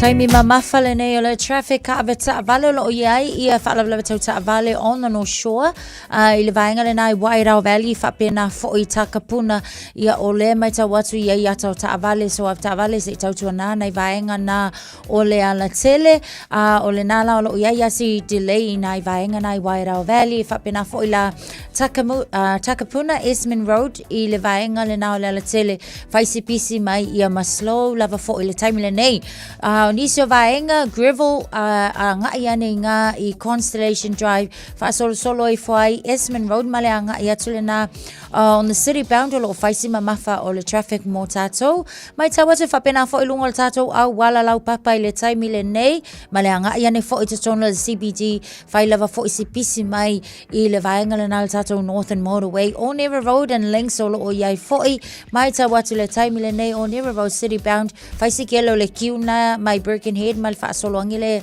ila tato interchange le nai o Nera male fa soloani lungo tato on Ramblin State Highway 1 lungo tato State Highway se fulu maleono fai lava fo I si telo le mamafa le traffic o lo o iai Messi fa solo ngai vaengal nai Westgates Lincoln Road for on the eastbound mai tau watu iai le mamafa o le traffic o lo o iai te aratu and Point Chevalier malanga ia tu tono le taulanga o lo o faisi pisi le taimi le nei telefo ina poloka le vaengal nai Spaghetti Junction I le tatawanga ia tu le State Highway suma leono ia Male State Highway 1 Borderview Tunnel le taimi le nei faisi mamafa le traffic o lo iai mo tatou State Highway Lewis Full Mount Moscow ia o le fo I mai tau watu in Hillsborough faisi mamafa o le traffic tatou Straight Highway suma le valu mai tau watu mai na le vaenga le nai Westgate fa solo atu Green Heights koe aluakua nga I Constellation o lo o faisi mamafa le traffic le taimi le nei saka nini aluaku I Papakura ia whapena fo I Drury koe aluange I Manukau city bound lungo tatu State Highway 1 lea o lo mai tau watu faisi pisi I le taimi le nei av tavale so o se vaenga o le tatu awala ia o le taimi pisi lava le nei tau tua na ia saunga le mu ma ia lava lo ono sai I le ngoa le awala le nei taimi o le tai au ua toe se fulu ono minute Talofa o tu finga le tau tala ma eselo fia whanonga le breakfast le Radio Samoa o te maa o nai. E fia le moana rento se whaino antula na whaapitoa mo le masina antoa a Perila a whaamai na stavale i aso iono e maua fua ile aso ele tongi e tasi o lo whaia foi le whaamama venga e se furu 5% e pa ua ele tongi o so se tavale po le alavale umi e te whao ngai nai e pa whaiona piki le tavale mele mele valele I whale olo mawhangali whapelo tātou ofisa au tui ala fua pe momoli e tu foi le whale tali malo o lo e whaamautu ai ai inga whaapitoa o lo ia ila tātou insurance cover e te fili mai ai ina rei tupu se whalavelave a o loo i eile whaamama avenga e eile tātou account I New Zealand pe la fo sao fo I le Moana Rentals e whaonga eile Pacific Easy pe whaonga fo I lau credit card e whaatino eile tongi ina o lo sa mori si whaamtalanga wala au le Pacific Easy I le ovalu se lau o tasi ono po numera ma sani au kilani o le lua fitu ono fitu iwa fitu wha ma le lua fitu ono fitu iwa varu wha ma talo sanga e transfer o I le Moana pe a se siane le tātou Facebook o le Moana Rentals po le tātou upenga ta whailangi o le moanarentals.com Moana Rentals o laupaanga e taitolo ina oe a o e malanga asiasi I Samoa. Talofa Samoa. E mawhairu sosoni atu Dr. Chen I ngasi o le maisoka, toto maulunga, ti ngā le tino, whaapa ui no pauna, maisela, mangyesa ma le kānesa. Maua le tia whaamamai lo puta ma le paste mo nifotinga ma le whaamanongi no lo fufonga. Whapea products po o loha e whisosoni e whaalama le mole ma dark spots o fulinga. Ua tele ungali ua maua lanto pepe o nar sosoni a Dr. Chen. Ala au noi le lua fituono tolu fitu, lua fituono tolu fitu, pea fiuane I le lua ono Great South Road I Otahuhu. O tau sa ili se sa molo ainga, po o tau sa ili sa umasini tutua pe o le Hilux ma le Ford Ranger. O le au nanga ale car city, e whaafai mo fie mea uma, e te alu malau ta avale, ua e malie atua toa, talia le te tongi vai aso, lua vai aso, pe maasina foi, tu atoa lo whaatua tuanga i le kaseti, te tala fitu aso, tu atu si fitu tasi, East Tamaki Road, Papatoetoe. Telefoni lua fitu fitu, ono fitu lima fitu, lua fitu fitu, ono fitu lima fitu. Le VS Dental. O mo mieni ni fu fapia mama papa. Awa loa e tino fuai. E athe valu se lawi wa iwa le seti tai ni fu atoa. Ioe. Tele mai si fapitoa. Veni mai loa le VS Dental i le o lua lua. O no. O. O lua lua. O no.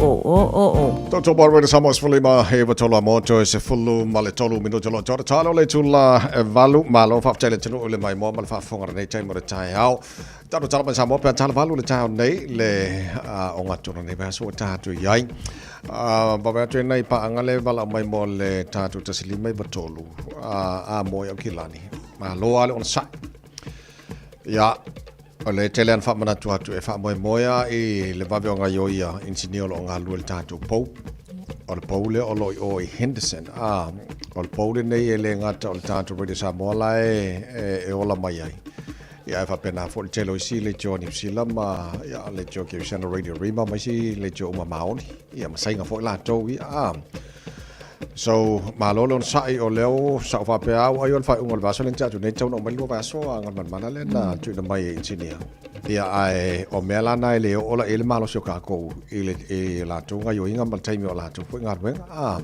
so fa malu lo tu fa time mo ni so lo fa sil mai ia lo taru fa te telpea se karsia yo mai fornge vai so solo ko on mai ai ele o suia le ala le o tasidi mai votolua pa wale se mai ala le ngal wen ala to fa ia o le mo fa yo ngal wen ai fa to sa uma te lo le ma tu te lo tatou o le leila o le maintenance o ia male fa le leia tilipea o le fo i au nangole po ia e awene i le anga molu mana ia ai le ku wa fo le se longa o makua i male pe o le mingo ia ka ko kinga ngai le muska miumi almana ia le na ngal kai wa va yaso fo le le o tau ia lo fela tu ngal wenga pa wale pe o fiska o mila kiki o ngal wenga engineer ne tu sang awol po pole o lo mo pe ava no e mai mo fa fong mal tar po kala melo ngol Facebook mari YouTube ia o tatu wala le Samoa FM 106 mo la tu le Samoa ia le ia fo ia le o ile lo ker fong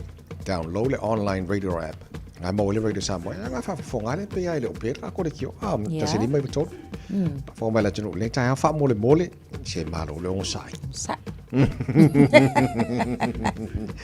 alo lava fa tai ko kede ka so le misia ka ko le kioli ile ya langa pe ola to ma sang yang ar ki le kio ko ka vale ia mo pena fo le fale ia mo la to le ma sang ngi mo mai mo lu le Facebook ma YouTube ia wa te lo va nga ia fa nai ni so fa na nai matu au le usu nga lu nga ki ale TV al ko inga malo ma ko e mai mo ai lungal ka ko por kala ya nga wala ko fengal ben ya ai la em mai molto ina malo matu ya dalo la tulana la fa nga ina le tulanga online na pe na Facebook ma YouTube ta tula telen fa nga ina ta sili mai to ba mo ya kilan nei ya ma lo la fa fa kai le la va pale e bai tai mi o nei ngal man manalo titi lo se furu nel ta amateur pokala mel Pacifica open day e fai lai le mama ko makako i il netball i Madrewa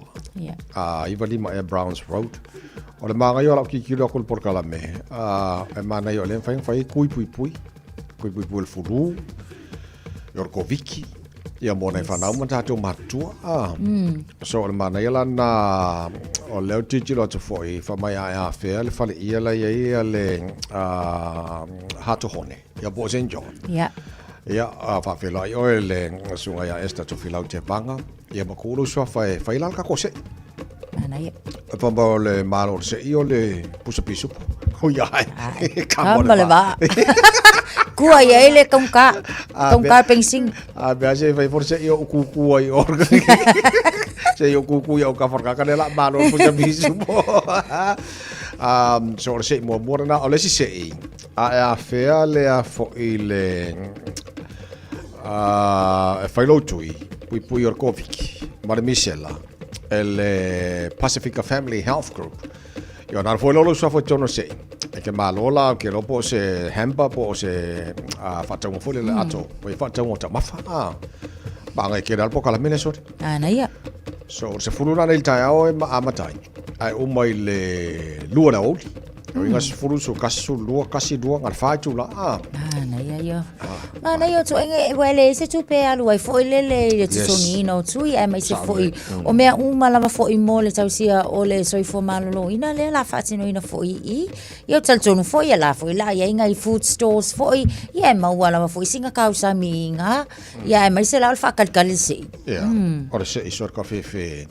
Tala noa le tau mafa ia le al se furu le afo le se furu I think al tai mele nai mo ile tau maftanga mama e free ngala fa kula so al ka kala pa ve o ai ia wa mo wala o ko ma fa fu yo wala kwa ya kwa lo fia fusu fa o felanga me ai e fa solo muli ai o security guards la yo ole mana yo por kala me al mana yo por kala me ala maua no mo tui pui le gato fulu o le Michela o ko Vicky le gato nei fana ia fa pena fo nai matu nei vai tai mi ka ko wanga ko le marulu ia a fefer kui ia nga alu pele o ke felo lo solo ai o wa ke lo ko ke nga ka ko pala ia kui pala ia kui sole ia le so na bangala na uri ngala matala nel sefur manga ya male tausul mal suno le la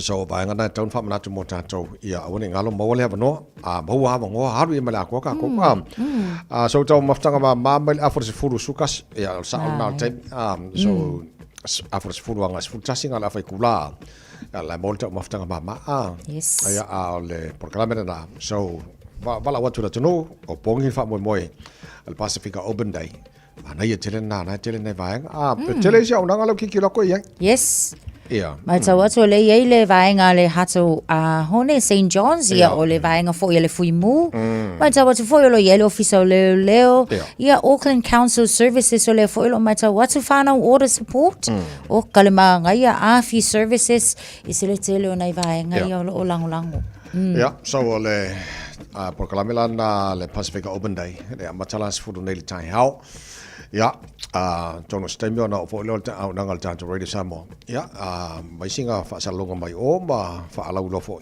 ele matango fie fo fa mo le wa ta tu ele Pacific Open Day le so ma ga yeso ma ga fo ma wala ba no ma fa ela onga le stala fo ile to ainga I au nanga ale ambulance I le so ya le si e ma fa fo la nga ye wa ye nga free services fo ye shuttles e ma fa onga aveta to fo ile le va ile fo ma ia ma to e anga ile fale ai mai sela na ia manisi au tato le o fa nga luenga fo ile ai ma fa nga ma wala nga le vanoa ele skala I fo ngale moa onga le sosani mo first aid training ja so el proclamela na mater sfuru nei tai au mo le silfia le tino ma le fa fo mai le nei tai le tai au ala italia so stasi e se kupe ko ngi free o le manga le le malo nei matulon sa nei tai au maruru kai au ya malo sa ita pena nei fa na ule onga se le au ta pena nga lu por kama mar kenga fie la onga pa mole ia fa malo sifo o titilo atu o tau stuna ia taimi o le palemia New Zealand e por kala mea tele na mawaiona bonoa interviews lunga e masala le breakfast le TV and Z o jele o loala wala o lep sitting yepe asia wala yona ona tau fituna ia taimi ia bonoa le ko fenga fenga por kala me tu sinave mo tu Christopher Lux ya lep sitting yepe la tonu ma fu anga ai le na happen mo fo le palemia mo New Zealand Dame Jacinda Ardern. They for coming ale koe mawayo na ya bango. Ya ole fittinga ngal par mia la ko. Yes. Ela ya tata. Ela tau la fo ia ata ita el mal. Ona ye fo itu langa fo ia lo pui ai I lo e ia private life yo tamali I anga ia ol kulanga nga ola fo ia tamo fai fo ia pui ai. Ia ma se kau is out se pressure power la fai tionga I le taimile se yo le kaimile wa fa mutai fo ile ona mana tua o lenga ngau le tunu ia kali fesili kele fesili la tunu nuu e te tau ona tali a o lo o lumana i le paloka. Ia alo na winga la, o le kele o nisi of sili ma mea o lo fia malama i le tunu i mea kau i le whainga malo. Ia o la ale koe maua mai se kali le sunga le li pan mea o mai le o koe fia a wai mai le show. Ia, so o le mea la leo mau tino wa fa mai le Party International o le cancel le interviews ia ua pei o se moa. I mean, National said cancelling interviews was chicken. So le fasili la o le ala mea ua le mwhai wana cancel ma le mwhai na mau siapa no le whianga le paramia. Ilunga o le Proclamation Breakfast le TVNZ. Wow. Fasili ngalo singi ni tani. Ia au le leo whataranoanga nei. E pe fu abno le mo tantou ia sui o le paramene Minister for initial time. E fai lo te le mea la tupu le malo ma la tu tapena fo i le time ma le time le sanga mal fo lo ma so le nga ko mo fenga palo ta we ne a. Ya le le so na vanga na mo fa fo ma le tunu nei time le ta le to e toru mino to lo ta le tu la balu vai ko anga fa ma ski fa mo mo ko anga fa ma ski e oi. Ya. O le kau alanga nga al maru le ta ya. Sa chicken out. Five fa ma ski. Ai alo fa ma ski no so mtaro tala mai sa mo ne fo ta ya. Wa ka ko. Ya, mana ya. Ya, halo. Iya, Safa. Osua.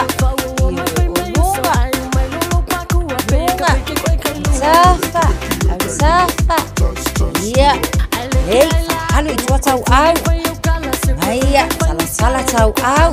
Sau iluma. Yo. Iya.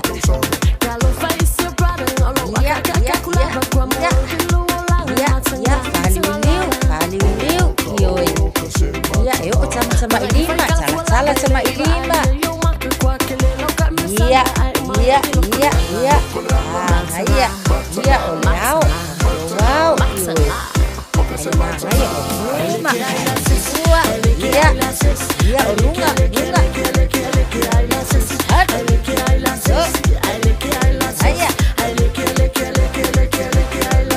Luma. Yo. Out Safa. Yo. Iya. Pak let's speak up. Yo. Yo.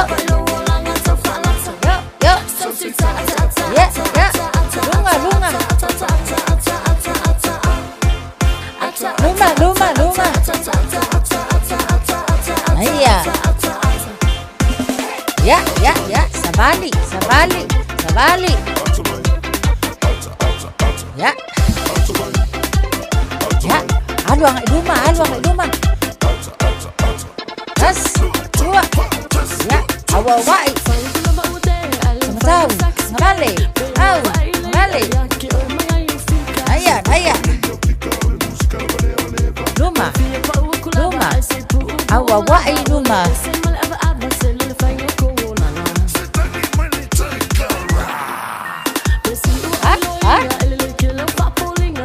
Naya so iluma. Halwi tua. Iya. Ngau mai luma. Au ngamol patua. Sawi tua. Halwi tua. Ya, luma pakaki. Ayah. Ya, sumu.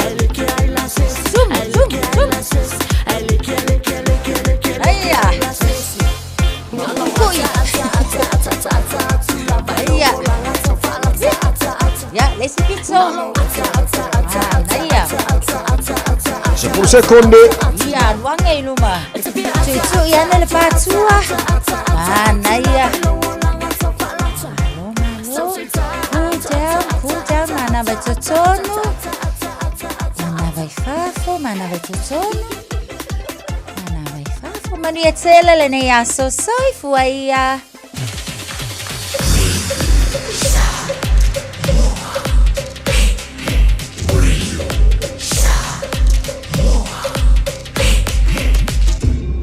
Moi votu.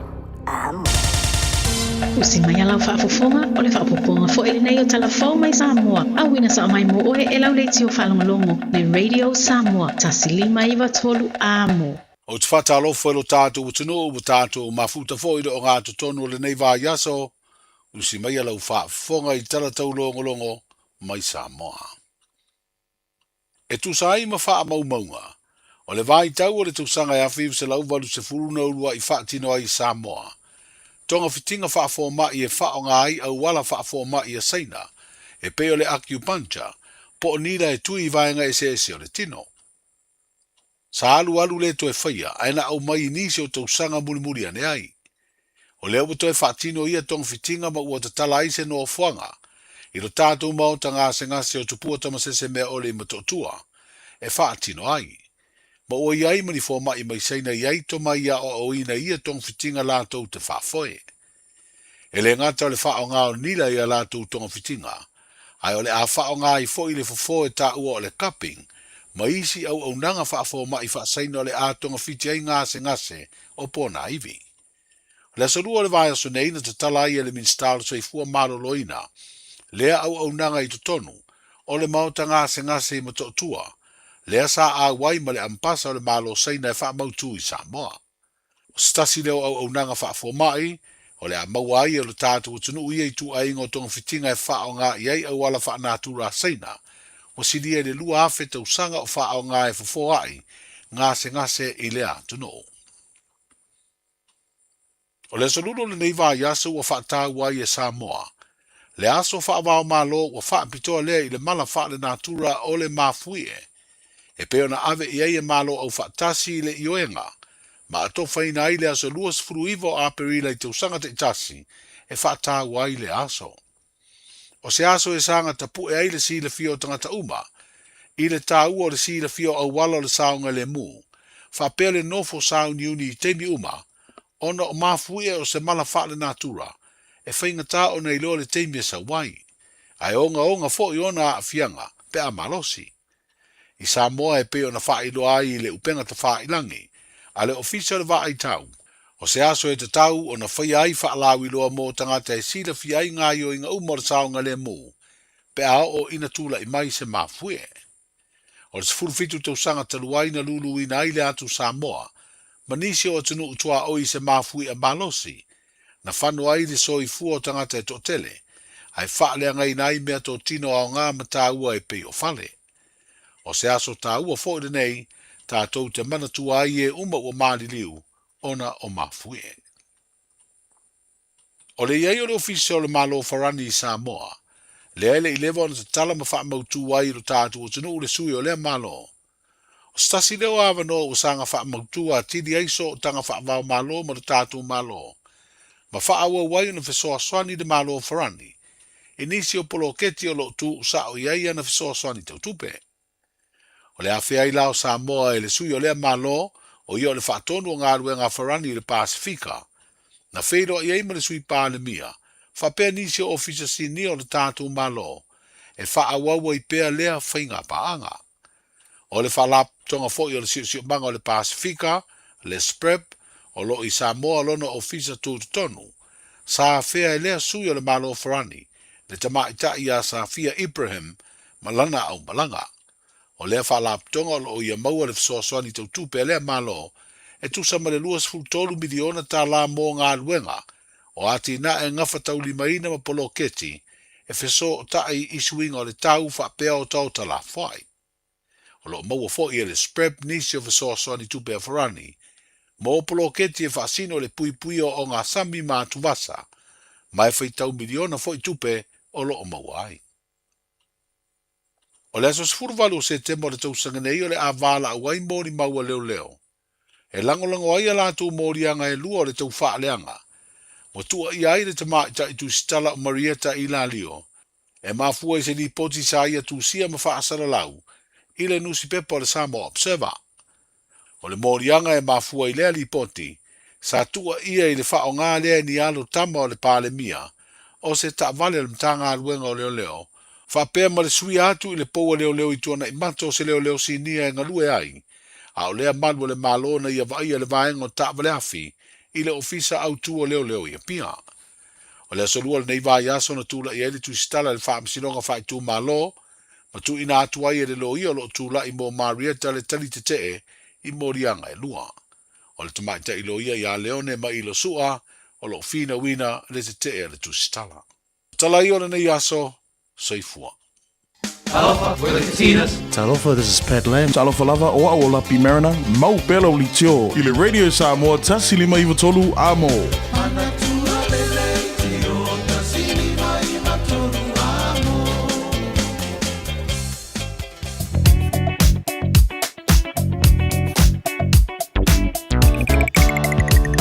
Good morning. Malo la borsi fu avita vale o lomfa fa fo mai nei time o le tai ao le tatu po kalame o le vainga lata mai lunga o le awala nei time o le tai ao. Wapa ia tu le se fa la vela le nei vainga o le tai ao o lo tu na mai lo leo. Au fa si polo ko le tele vainga o awala. Le ngato awala e se mai tazo highways ia ma se la wala ngol time nei o le wa matana mori to mai tila o nei tai ao. So fa ngol awala o le fa fo mai nei vainga o le tai ao.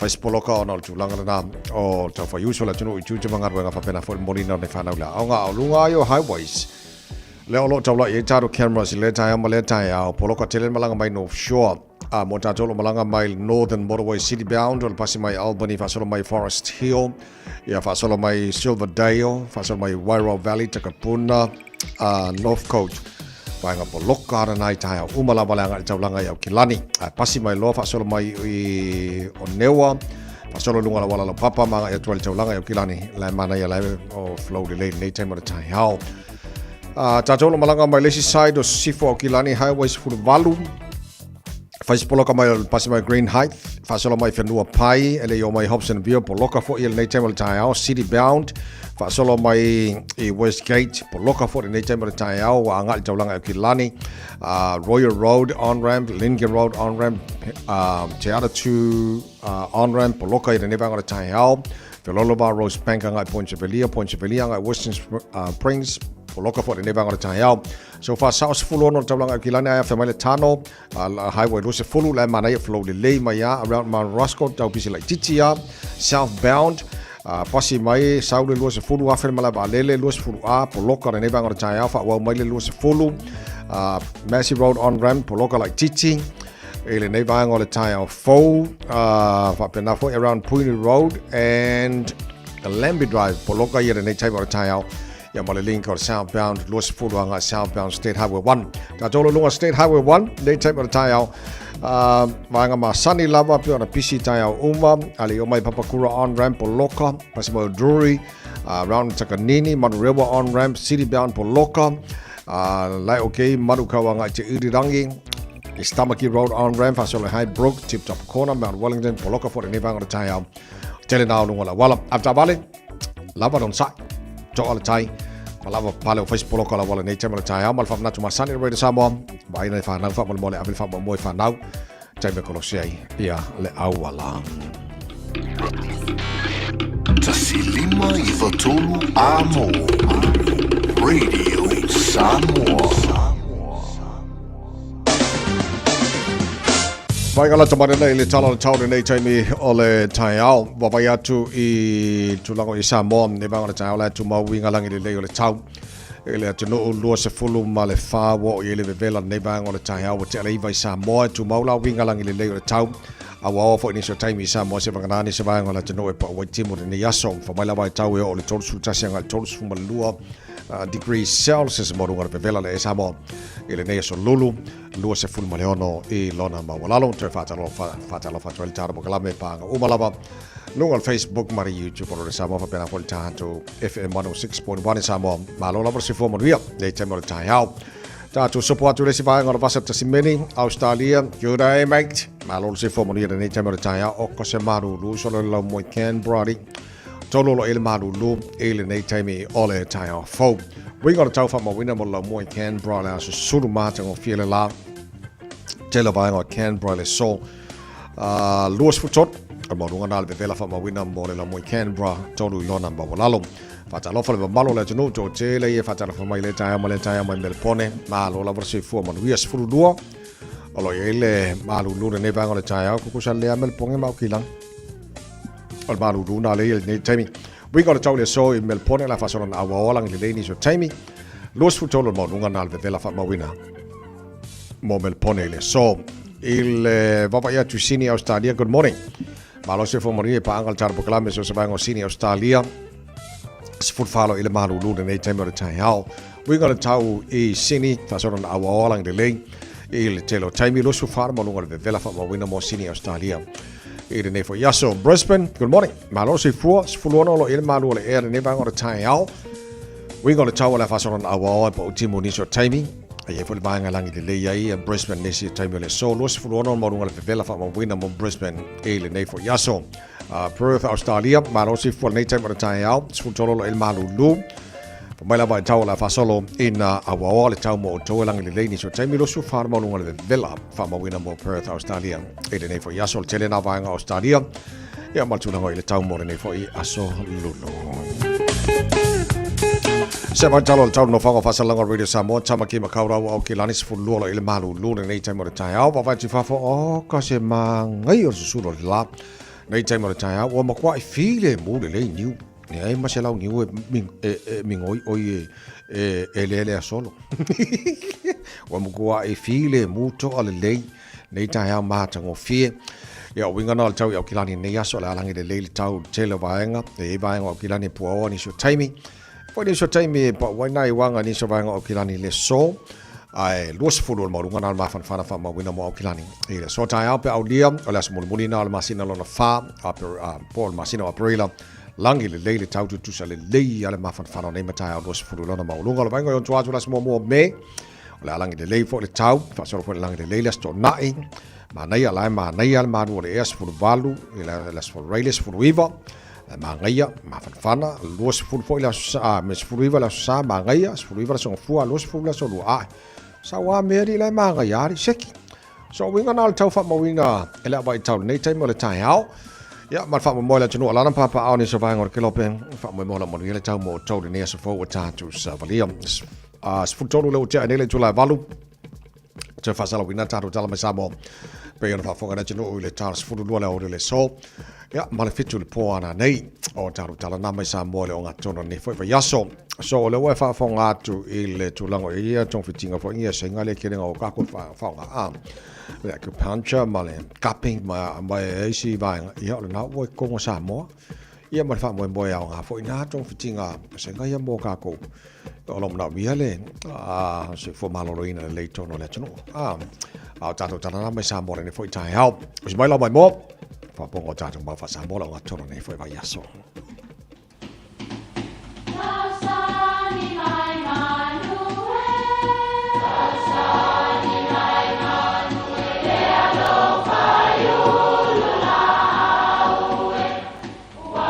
E o fanga manu I ululu o la au, awa e fafanga I funga o la au. A o le tangata, e fafanga I upu matala. O le mafileo o alanga upu mamuanga ngana Samoa maona whaapongai, e a fua I lona sio mianga. O lona lea sao I le whaatufunganga o le iloa whaale aso, mai le tautua se ia o ina pule. O alanga upu mamuanga ngana, ua lantou mamanuina le tō whamanino a Samoa, mana tua fo'i, e tāo fitau muli le atunu. E lelei o na mōli mea I whale tui. O whale tui, o le whale tui a ana lava lea. O aso ia, o matai lava na fia aloa ia ma fia maua ni o lantou tō finga, pe a whasoa le tu malo. E te tau lava o na mōli mawina le au whai upu. E toa anga atu. I poto potonga le nuu. Ma watu ni o lantou sao e ala ini tau mafa I a potonga foi. O le isi sao taua. Ia iloa po ani tau tua upu e te ngawhatia. A e sili atua le to anga atu I poto potonga. A maua sau pou le whaletuia ana. O se matai whaitaulia lo matai. O upu e tau mai ai, e maua le taui o le tangata e tautua le lei pe a songa ma tō anga. Na whaamatala e se tasi I lotu I longa o Samoa. E ngoa I a katina le pio, le winga o le upu tau langa. E whapea e whau mai upu e lua, mua tau. O mea ia ua tau ma mau I lo tangata, o mea e patino I a te oe. Lua, langa, O mea nei ua patino ua tau mamau i ante oe, a ua langa ese, ona ua e lotu malie ave, ona o se wha moe moe lelei. Tau a ua langa, tau langa. Whawhitai antu i le tātou wainga, i lau tau nganga whai tau langa. Ma le fōa ina o le tātou whanua e whaatua i le whalesa. Lea ua tau mōli mea i whaletui. Ma tātou te le māsalo salo i le tau i whaamanuia mai le atua mō i tātou. E le lei o na mōli mea i whaletui. Manuia lau whaasonga.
Ka penang whanau malau ai ngā atoa. Mo se tā whaonga winga ese le Auckland Zoo. Whaalongolongo I whaatalnoa ngā le autau simanu. Matamata la lata I Leona, Taika, mai si manu mai Afrika, Australia, e ova hatu ma le tolu wafe manu mai so se itua lalangi. Le Auckland Zoo. Whaata whauta mai tima le ainga. O se asa le tumu I fia fianga. Tuatu si Motions Road, Western Springs, Aukilani. Mo tupe wha moni Samoa, mana tua loa le Pacific Easy. O loo wha wau pia le tāru papitoa nao le limatala tu tongi pia whaunga aina le Pacific Easy app e wha tino ai au tupe wha moni mai lau telefoni whebe ai. O loo awanofo le tāru direct transfer ti posi mai ai au tupe le tāru account ma wha mani aina fasili lupa le telefoni ma wha tino la foino lau tupe ai ngā whapitoa. Mo le tutongi no pidio le vai, mo li te ngā tupe so se whare tupe Samoa, pe tutongi ni no ngā tupe le numpi wha Samoa Housing Corporation, UTOS, Samoa Land, ma so se au nanga Samoa, o lo mawhaina whatino uma I tātou au nanga ole Easy Pay. Mo le silafia, o whaasoporia so se vahenga New Zealand yo tātou la la, o lo awano fo yo tātou ofisa yo tara mamangele, pe whaunga le Pacific Easy Mobile app, bo le direct transfer, whaasawa I lo taimi, ai siri ato na whaasawa I nau tupe wa taunga tāle penisini. Mo nisi whamtalanga wala au le telefoni o valse lau o tasi ono, po numero masani au kilani o le lua fitu ono fitu iwa fitu wha, ma le lua fitu ono fitu iwa baru wha. Pacific Easy o lau paanga mo tupe wha mo boli Samoa. Ashik Homes Limited. Wala taimi mua moana nei o mawhai ai ona rent to buy. E yeisau kiwi save money nei e talafu. E mawhai ona mātou fisosoani. O le finance e mawhai ona amata mai I le 5% le deposit. Whaatau sao mai I lātou e whausia whale. Whaingo fie mawave. Ashik Homes Limited. Whafso tai mai loa Shemaima I le olua tasi lua fitu o valuli maiva. Olua tasi lua fitu o valuli maiva. Ashik Homes Limited. Amata ile aso mo se tae au manuia. Aukilani wa esa auni. A fio mai loa le Harrison's MZ I o Tahohu. Le fale ofu polenisia pito I sili o na tele ai la e moa liin tamai tae mawhanau. Mai ia e sui ai la e o oi mea lofa masulvania e maua o mai ile no whangai tasi. A fio mai mawha ilo mai le Harrison's 20 e toa sia ai le 20% mai o loa ufa pa uina. I oe, ta o mai le Harrison's 20 ma surfe ai le 20%. Le Harrison's NZ I le 23 Hall Avenue o Tahogu e te le fiamsia. Lo su follow with jelly to live value to tour more with some for lima to live moment pokalame maru le tai hao. Ya tatu umalama dai matua, la to molina to mai la ora nei tai hao ma lo la balon sai. Best singer my old band more nei tai hao.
Yeah.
tolu fa shuhu pe nani uvale the master Mele Naulino taine donga number 1 and Saya Frank Sola the man Olds band of Fafi Fianga all the time and what toy lost for Lima Minuto to the Talo to Laiva Bocala Balo Taro with Samo Wale Mfano myself no le Fianga Consula Ya mol tatu tarananga per masene so lulu vesti tasi olo o yai le malavalele o neile o fa mo to tele o le fenga malanga malu le tai o tatu so le fenga le parmia sunga mane to la audit mane to le wotea polate bao force schmidt so neila o fantasia tu malavalele o le va anel taiao ya to tele o ya fenga malanga malu le tatu te tai fo le tino le fenga le parmia ya pone ya na va ya suma paiatu ya mo Kinga tono ni sera nei wala vale se fu mala loina tawina ia Manuel fainga malanga ya wa fo il to tele u tofi o lo fenga male fionga para mia il tato malo nei lo la to tele wai sa mo malo te talo le tuno ya malo fo ile tu na tu ile tu ya le tayo il tato malo ya o tato ya ni sera nei la va yaso wa mabaiatu na to fa na tu le tuno nei tal se fulu fatonu ina ile Pacifica Open Day o le fa mo mole nei o lo on fai ona fai taru tu pui o fulu tu pui ko Vicky o le Misela ya mo tangata mata tu fa pena fo ia nai fa nau so se tasi lavo e nga se tu mau ba ola vano sia ke o ba le ai au nanga le tine mu leo nga luenga la vea o Auckland Council ya mala no ai o si foi au nanga ya fa si fu malo loina Da so nei so se fulu nei tai au se ia pa ia le lua le wauli a for se fulu anga sultasi o termina le wa longo mai ba wel tam of tanga ma so breakfast por maru le tai au terminal a for se fulu anga sultasi nei le tai au ma faina suane o ele no mela iba suma lima Browns Road Manurewa na ele Manurewa netball na la fa no wel fa mo e asila ele hato hone o le fale ia na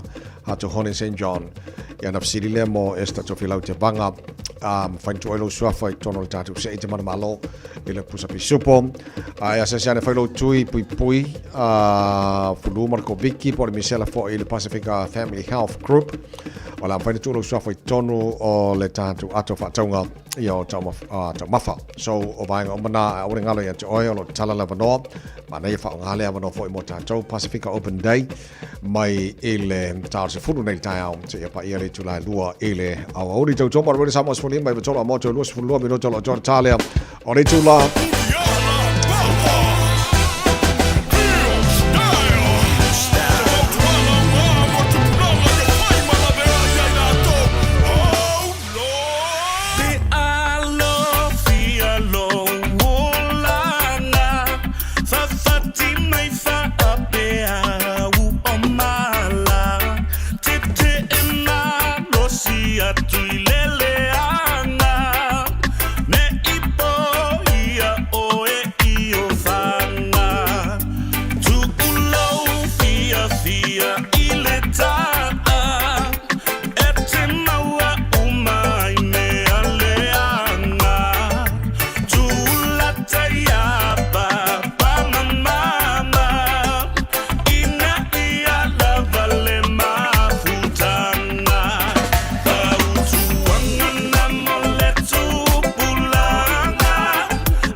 ua Se si whai a onga pei o mama Tenga mai ono o langa ia i ila A mene se ki men sasa ia ila Pei o whakuanga so koe inga pe ale pisa O ki whalongo le engi o ka ringa E uu whale aku ai sole se kukule nei Pe a whai so a ia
Música malia,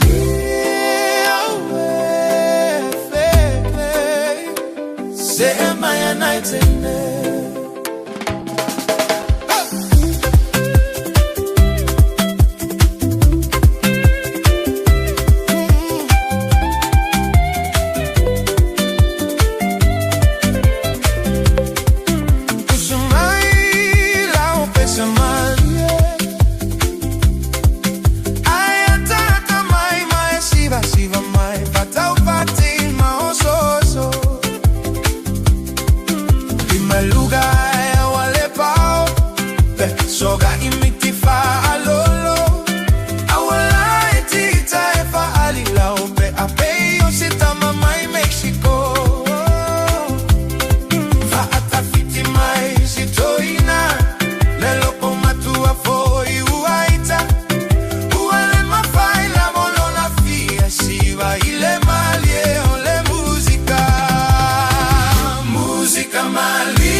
Mali and Papi Fiang on the tie out of Radio Samos for Lima Eva Tolu Mo just put family to lo to tale le to la Eva la ta to siasi il tautua Ale Tire World and Auto Limited ne foi tire fo ai afele au nanga Tire World and Auto Limited lo I halo Samoa fa nafso swani ya o facility ya tulango ya nafso swani mo fa full service fa nga ole Warren of Fitness ya ola foi tele ta vale pe amara bi nafso swani fa ta vale ta o fil pensini la to pump pensini telephone time so ga Victor lo fa ta mai mo ta to hotel ne foi ta Victor ma lo nga lo good morning so ya se como ni neta polo tonta vaya malo foi tu tu de pasalo foi lo que foi normal Samoa teman sama tu no mata malawa ele foi no uso dengan neta ya sama dulu mais sur la neta ya malo la sai malo foi da lo sia tu malo polo uso Victor sao le o maru dur ka ya ma sul ma la ka ma fang ya dia ngakung nga di kong ai kaya ko sumela ya mali po ti Victor fa mole ya sai la bata vai mo no ya mata ki de maso con fini o ne ngalo ta mo ni sucende que sea ta social maso pam le maso que sin le va sasi de so sala pa lucende so sala do sende ta ko piso do so sala so do sende pa ngai ngalo airport ta tek ya para wa airport ta scan to na so fale lo mo pa o pero side maso pamu dia foi masuk se satu se ia tengah ba ela baga se kasi se temi la veo suro ta vale ia one ngalo suro ka marau lume ia semua foi ti kursa mansang dia ia se foi ya vano tengah ba masuk dasa ipa tu marau sai masuk pam asa fore masuk pongkesi pen que do suri basta la ide seni pare tonu pongkesi do liki ia sapa sapa ki fola mana vi uma pen passe ni sono da basta pam o masuk fari silia na so on ai ya aspecto ni ai ya falero ta vale ya sai di sea so nga ta vale fale so mo fa na ta fole me ta no que fale wo que do su sala su service pas ni se tele di pinga ma ta vale ha se fa ta ko que ya ko ma di ta mo runga di pena ia ma so pu fa no ko so fa pe ko so yo va fa ko tela hasta podemos loco trabajar do início loco por início ele lá ko hasta poder refresh refresh hasta lo extreme foca hasta cena fale tengo los vale o morir o como la transport ya ese más estaba pasado estaba todo más estaba de suai pero que feeling en más pasado vale hay pesar SUV minivan ya más que up por vinga highlight uma liki ba manaya ese mes por ella que está una cosa que feeling Maria to ya lo manao sa vale mana pe na ke sa vale ese mes por ella apa pe tipo langa ngali kuma ke ere no te ko sui ya dungo ko sa vale pasado sai mas pena silanga mo oi so ino sa vale suai mas que sa vale mas sa vale ya dungo la mas finance tul mas ngara pe tengen ya brawai ti ya por que tiene ko isen pangaina ya sa vale ni rasto le ole toda vez po basta me lo que tanga tu por esta actividad que tiene la base sala y gasto de dungo mas finance ya dile man mas número o iba lo que pa por do o mas que stani ole mas farpau le tráfico le tráfico solo a peito sábado mo mas po uai que tiene mo vale lava pa o mas po willy a pessoa que ya po willy na so tipo para po se sai logo lo mau a tráfico do uma tipo ya ole Yokohama ole Mestre pene leila so sanga ina ya fa fe sui po faru ta vale ni le ala ni ya maso poleo maso ya o maso pa ring ko kamba ya pa ring po ta vale hare que de vale o se de por dengan pa ring ya maso ya vile maso número o iba a ficar si solo do maso san ya pe está si por un maso website ngai un maso Facebook ya se ya se va a aumentar por maso número Oi vale ficar si solo do maso san ya sai vai no Victor fatamo le potel nei tai amonia faiva all nei for yaso to se follow minuto lo jora ta no le tula ivan proclame mano le tai albo de samos for mai ba tolu amo fa wa talo fa fi fianga nei for tai au maru lu ma su male la ka ma fang fang ai petiki la o taleni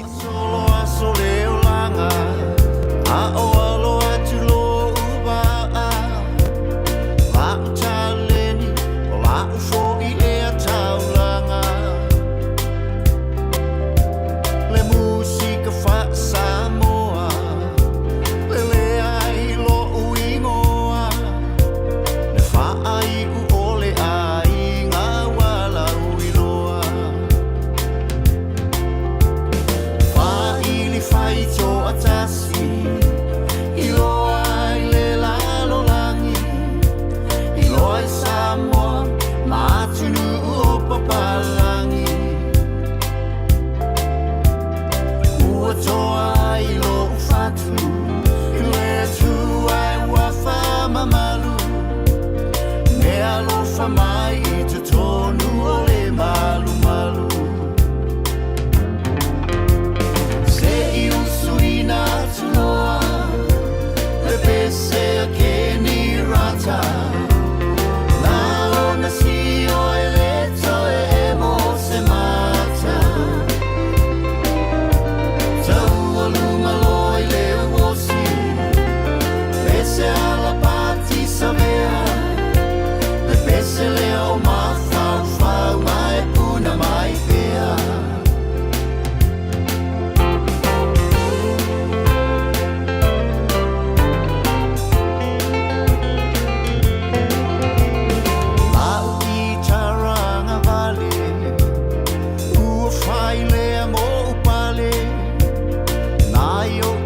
Tama I lima pe aula vavale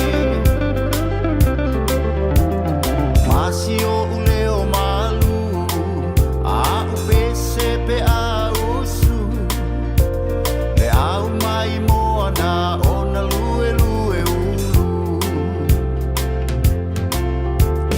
Naia upese masani rock and roll male country Te filo I pese Samoa, ma pese palangi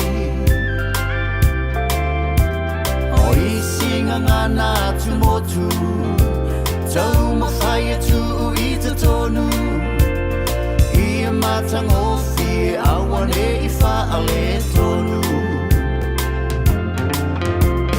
Se I usuina tunoa Le pese a keni rata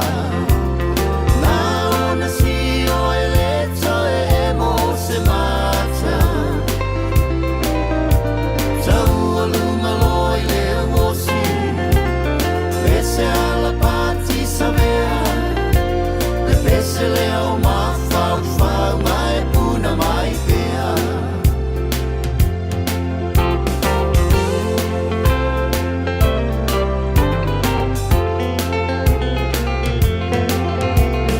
Lohu leo se me alofa Wa atoa ia I lo uola Fai mataulanga pe o se upu e fola fola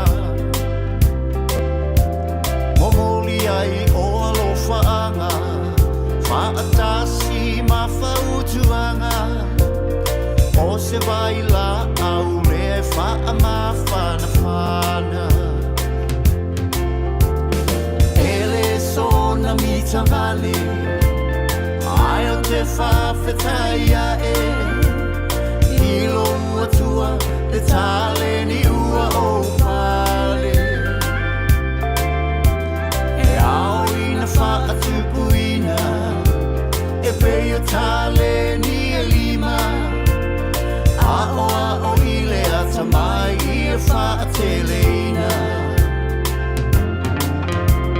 Te I usuina tunoa Le pese a keni rata Na ona si o ele to e mo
Ai o te ono sa I pea Ma le loto tau mawhai E ui nā tina Le nei mea ua e whai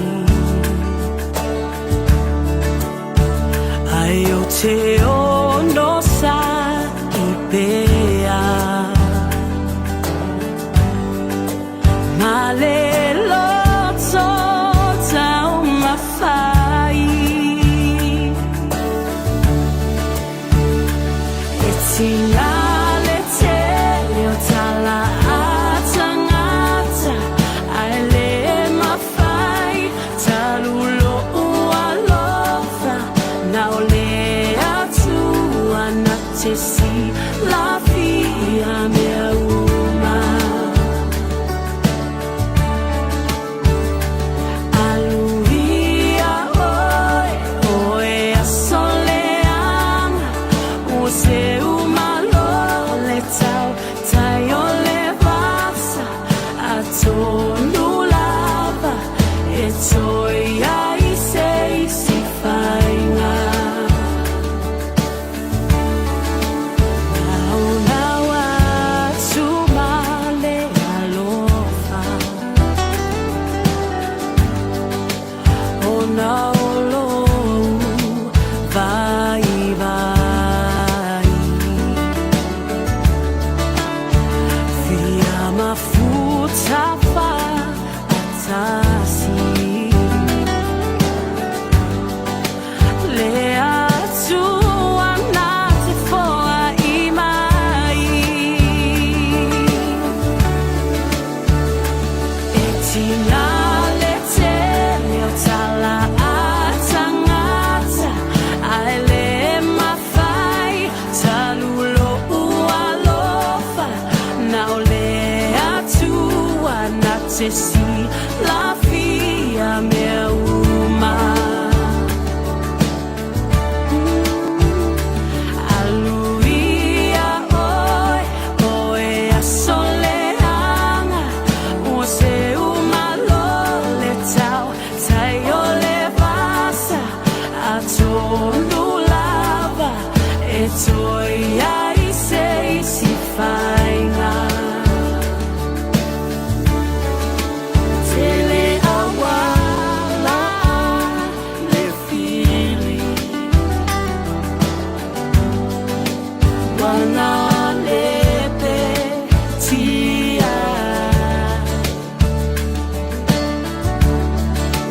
Lo ua lo fafa a maoli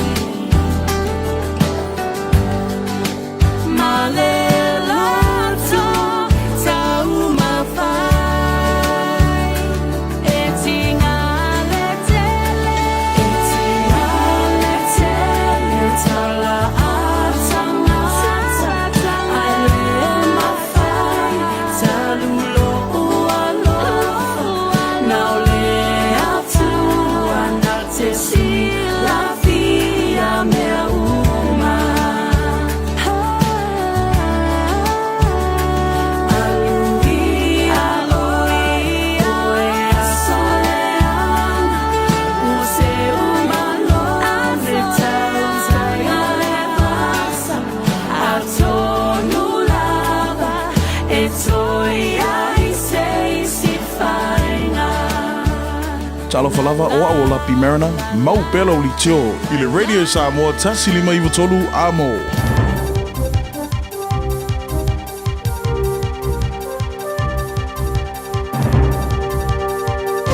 Mai Aotearoa Sila nei foi tau tala mola whaafunga mai tau manuia.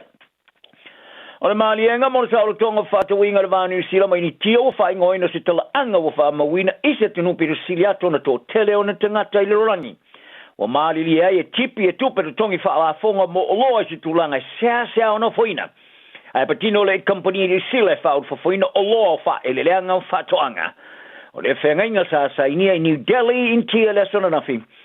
O whamurianga o le whengainga le o ngā tusa le lau tele o le whātau tonga o Indonesia Company. O manwa I le manino lo lātung manu malo I whamurianga. O risi, o company patino le sao fia mo avano le lei mo le lumana I nei lo le vave o le tup mo lola I lalo le whengainga. Ai o le au te telenga lava le malienga o le amao lalo tele tupe wha alu. Ma se tulanga la matia, o le whai pisi nisi lea ma se atunu e sao atu le lolo le tamau ainga I le rolangi. O company o manino mai le maruia I le malienga o company e wha fafoina I o loa e piona masania e o na vea I e tupe tongi ma papaponi mo o loa e awinatu in tia.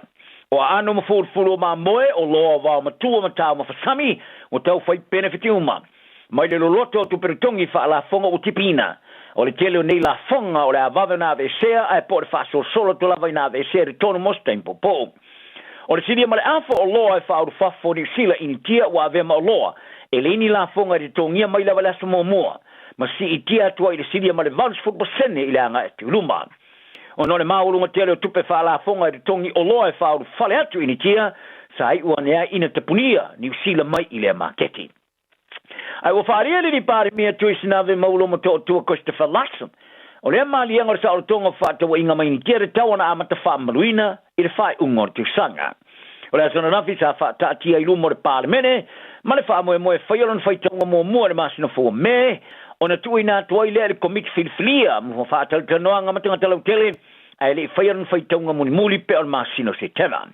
A fa dia Larson le tole news talks be. O le mai ai ona sei ni o le whengainga o se la sanga le leitele.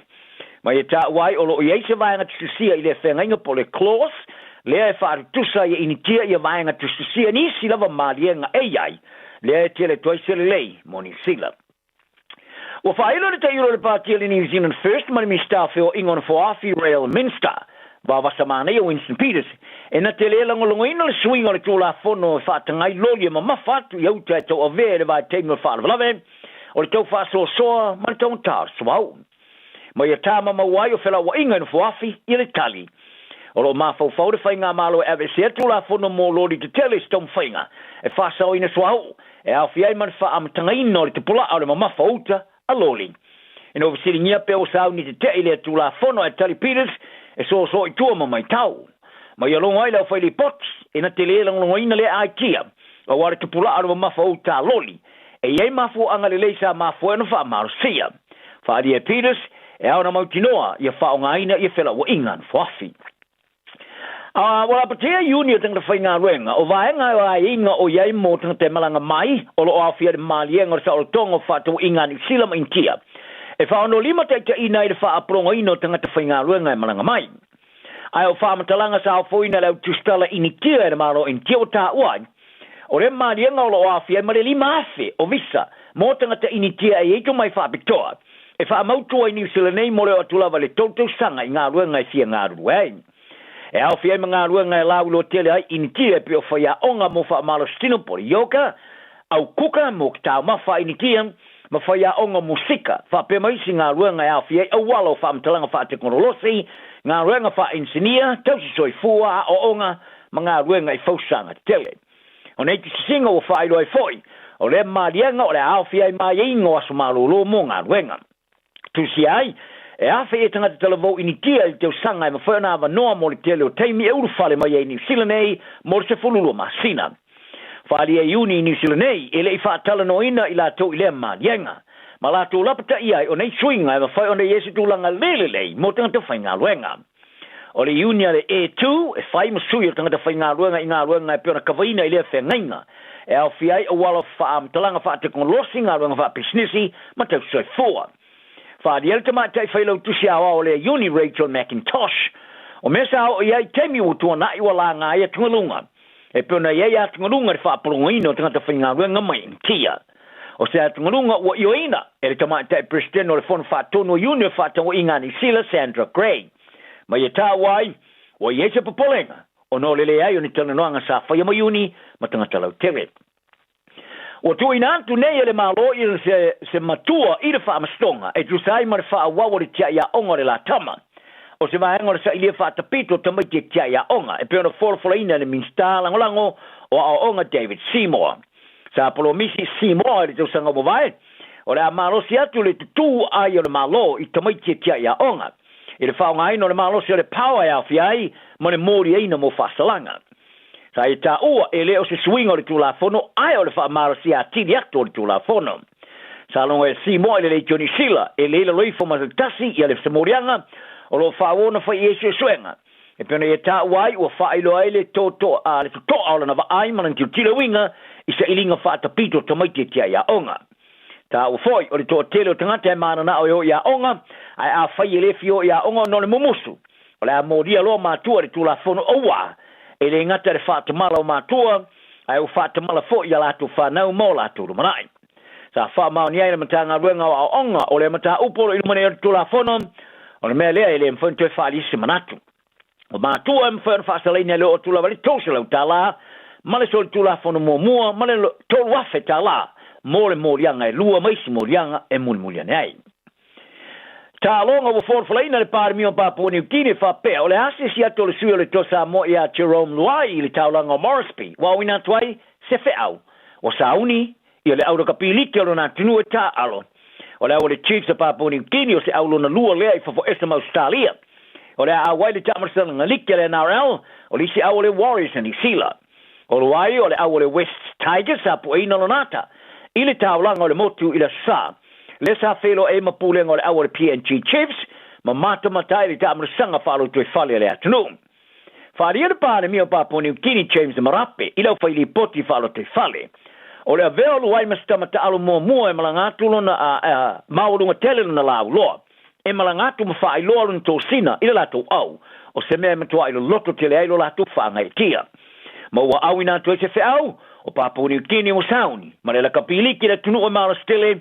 ma le lumana I o le tunu ili tamarasanga o le NRL o se sulu mara malama sa whaaptei ai fwe marape I le whaia anga le Tigers ia Benji Marshall I le whaatinga ino loa ia se siatu I papuni kini o loa I o lo ia ila lato whaangai nga ma le Tigers e tasi te sima le 2 miliona tala tausanga se ia ulia le loafe ma le rufuiva a ia le tutunga o lo yesi tutunga ila na whenga inga tu umuri e seai mana kalapu iso se te milawa e mana wai e pana awina atu e tatu tala ila sona nafi o se whenga inga tasi te sima le 2 miliona tala il tausanga mo luai ta aloai mo le Chiefs o le ato sina iai owa o tangata ta alo le motu e le tongia ni tupe whalafonga o le runginga e whaotanga ato le vai ngā tupe li tausanga e tasi ai ora kala puniti le Cronulla Sharks o tu la tanei le sainio le tamtala ta alo mata ina tala vo I le kala por St Helens e le isi tu ora rangi Englani Chris Matangi mo le tosanga fo e lua fe ma le fulfitu e be ona lipu tia le down under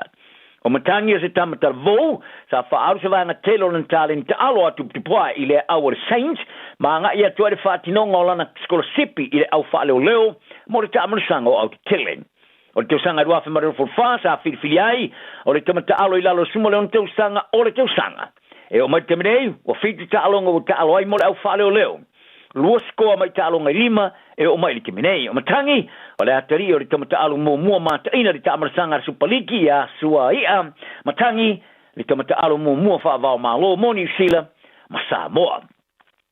Sa toi fina o mai le ta alo lau kapia New Zealand marisfululu ai sa tuli ai ai na mo ta armano longa. Ma fato I lalo e Australia tosu whare no fruiva le latu tala mo moa. O le tamarasanga mori por rangi mo aura kapi lalo lus puto sanga lo fasolo nei Africa Saute. Tāna mano longa o siri ai Australia lufu fasfo lua pe tai. O le lua pe pasa fasala ai Australia le amatanga o awhai lua ma maua ile avanoa New Zealand whao pupoia latu ai. Ma ele I toi tuua iai se avanoa I o latu ka sengi lisi tua le vasatasi mame. O le ista alonga New Zealand le ta alo ai ma Argentina, ai ta alo Australia ma Africa Sauti o ten malo. Sa fatu I lalo le Junior Box Africa Sauti Argentina fasu valu futasi I le ta alonga mua o le tamarasanga. Tala nao ne yaso mai Aotearoa, ma ua oile loto mau lalo, manu yelo waso.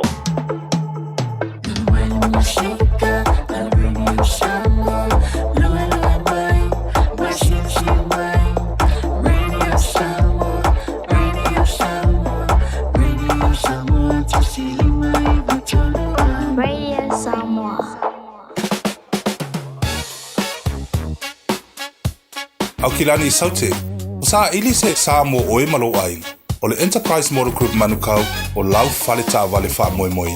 Tele tāwale matango fili mai ai, tele le fisoasoani o lau whainga luenga mo oe, mo se tāwale talafia ngai, su mai i le 5 Grey South Road i nei Manukau. Asia se fo i le upenga tawhailangi enterprisecast.co.nz, pe wala au mai i le ovalu se lau, 5 lua tolufa. Enterprise Motor Group Manukau, sa ili, fili, ma ave loa lau tāwale. Le Shine Dental, lau fale fa inifo fa moina. La to te fa ia fofa tal no ngo unifo. Ia so lulu tai tasi. Tele e wala me fa ona tutongi ai lau tong fitinga. A fio mai loa ile 5 Great South Road Manukau. Bevili mai le lua fitu ono fa. Lua fitu ono fa. Mo le Shine Dental e ia inga fa pito. Ta lofa lava. O le siu fofonga le neo Samoa, le Radio Samoa.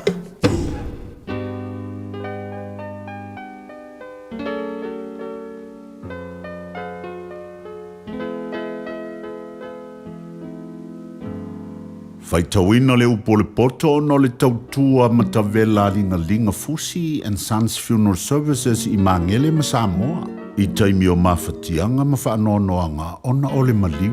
Mana tua linga Fusi and Sons malana au nanga o le a whaamama avenga atu mo oe ma le ainga. Wala au i le telefoni 255 tolu o fitu.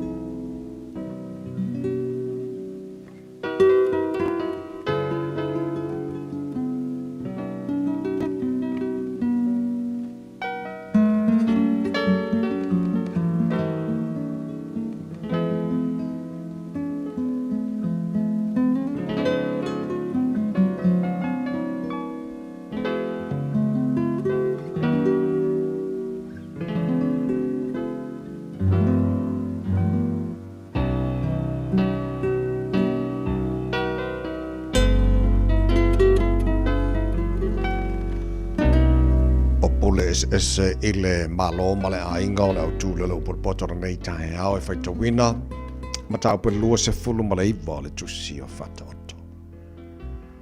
O le tangata wa o ina so o a e whaama a alo na ua e whaafua sei o na nuti momoia o ia ai le eise fofo. A pule e amio tonu wa oli ai le nu. Ai a pule e amio le anga wa mapu jingha le nu. O te ngata o mana o i le poto, na te whaatupuina le fia o lon tama. A o le au mea mawhawhine taritane na te whaaumatia o loa. E whaatu mawina le nuu le tupu le whamasinonga. A o le tangata wa tali mea lofa na te lepeti ai le nuu. O le tangata wa wha ole i le lante tua oi na te wholasia le upenga i le mea uia i uia. O iei mai leil solinga o tula fono e tangata amio leanga. A o tangata amio tonu, ua pese ma ori o ia. O manatu tangata amio tonu i le finaunga ale uamativa, a o le amio leanga, o le mafofau o ia ina i loa. O tangata fata wemu la antou te wha muina le a ai. A o ebo poto, la antou te wha liu e se ina leita. O tangata poto, ua finau mal tangata valea. Pe ita pe ata ele se file mu. O tangata totolima wo ino i lato ile o sa ola na mio. A oia mio tonu lato te sa ili i ola o ia. O le vale e sa umamai e ia lona loto. A o tangata poto e tau fiofi e ia lona loto i tua. O le faipule e wa ia tuon talinga i upu pepelo e a mio le anga ana au au na malava. O le uamativa, man tangata whaasawa, la te whitai ai o le ali i na te whaatau whaamala maina o la uamata. O le tupu o le na te whamsinoina ma le whaamaoni e maritiva, e whaatuma wina lona nofo ali i e whaamavau. O le sasamala o inga e tupu o le poto, a o le tama o tu ulafo ina, e tupu o le maa o lontina. A whaatou te leina e a mio leanga, ua whaate leina le sori tu la fono. A oia mio tonu, lato te lo atu, lo lato malaia. Ia ea oa i lua tali i ona e mawai le se file mu. E tupu ele fia i lo loto. A le eise whaalinga, e whaasala la wina le nu. A o leu tau siusi le tula fono. A mu ia o ia. Ele mawhai ona awa ina ole au na I upu. Awa walangona e ia. Ai le tali atu iai. Wa e loa el tangata ua whaatali se ia na upu. E whai le wha moe moe o tangata le vale. Ai le ia te ia. O leo whaapelpele lana au nai afua mai ina I titi. Mulimuri ane e whai o ia matali. O tangata I tango fie na te whaatupuina le misa. Ma tangata lo toa na te whaatele ina solinga o le tuna whono. O le wha maulunga o le tangata e wha maula roina I o ia. Al wha maulalo o le loto e mauai le vi inga. O leo vailua me whatasi marangoi wa ino o ia ia te lava. E wha alongo o ia I le tauto ai le whaani atu. O le fefe tangata tu poile mai lei. A o le whaatua tua I le li e wha mamaluina o ia. E to te leo e sa ili I le whaipule. A o lo I le li I le wha masinonga o tangata. O ea mio tonu latu te ino le tangata hanga pio pio. A o ea mio leanga latu te ino I le wasao lonala. Ua awina atu le upu o le poto I le nei aso o no le langolango mai a linga Fusi and Sons Funeral Services. Ua mawhai o na tu whatasia o au nanga tala whea ngai I ni tautau ngō fia tele. E fso soni atu ai, a o whea ngai oe ma le popole ma le whememea. E mori whatasia atu ai ma wha mai senga, ma wha mawhana whananga mai a linga Fusi and Sons mo a inga uma o Samoa ua whea le maliu ma le oti. Walau mai loa ia lingalinga Philip Fusi lingalinga, to ia whaapō lingalinga, to ngia si ulavea, pesusu mai I le luas fulvalu Canning Crescent I Mangele.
Radio Samoa. Taslima iwatolu amo. Tā pena whanau malau ai ngā atua. Mo se tā whaonga winga ese le Auckland Zoo. Whaalongolongo I whaatal noa ngā le autau simanu. Matamata la lata I Leona, Taika, mai si manu mai Afrika, Australia, e ova hatu ma le tolu wafe manu mai so se itua la langi. Le Auckland Zoo. Whaata whauta mai tima le ainga. O se asa le tumu I fia fianga. Tuatu si Motions Road, Western Springs, Aukilani. Oso. Son, fe o kausinga iau makari I la manga iau lau ka vali fou. La boi amu uso. Bag. O le Enterprise Motor Group man ka. Wa uso yaid kaya wangi. Le yang whakamoe lau whainga duenga. Ai o akure a fia o show lau ka mai lunga lau wala. Pa o koenga ka vale. Piki apu SUV, van. So koenga ka vale ha. O fe faltava. O le lima ongo fiku Great South Road man kau. Pe vile le over se lau lima o dua kodfa. Enterprise Motor Group Manukau. Sa ili, fili, ma ave loa lau taavali. Le Shine Dental, lau fale fa inifo fa moina. Lato te fa ia fofa tal no ango unifo. Ia so lulu tai tasi. Tele awala me fa ona tutongi ai lau tong fitinga. A fio mai loa ile lima fitu fa Great South Road Manukau. Bevili mai le lua fitu ono fa. Lua fitu ono fa. Mo le Shine Dental, e ia inga whapitoa. A mai a whawhiwhianga mai le penina tia whau sa o sa vali. O le tātou solo. O le neia solulu a mai ana solo. O le i se sui o alofoi o Samoa. Tano e me tau insua. Nei tai au. Palo si fua.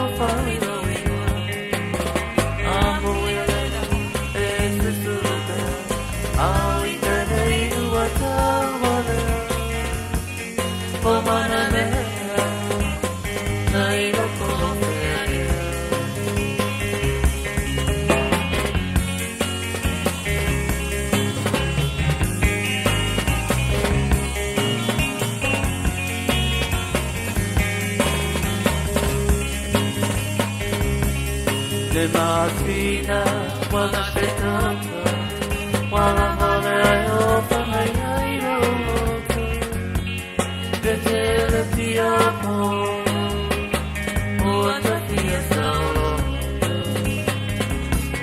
Tu mama, sio mia tu maula.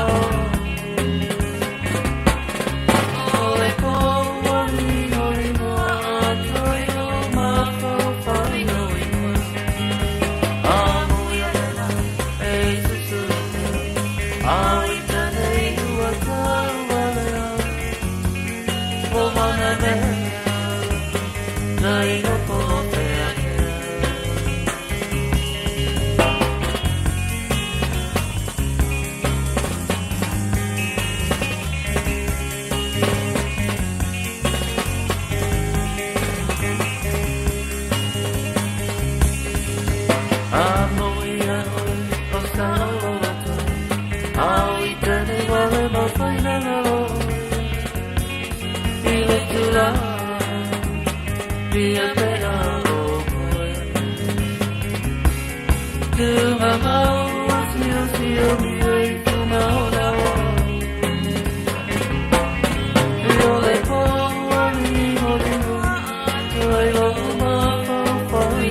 o le solo na maua upu o na whaamawina lea matusia e le sunga ya Pastor Rolangi Mikaele whaamawina tono lantusi o le malamalama. O ti ngā o le tai au fau o le utule o le solo nei tai au o lo whaita wina lava le sunga ya Pastor Rolangi.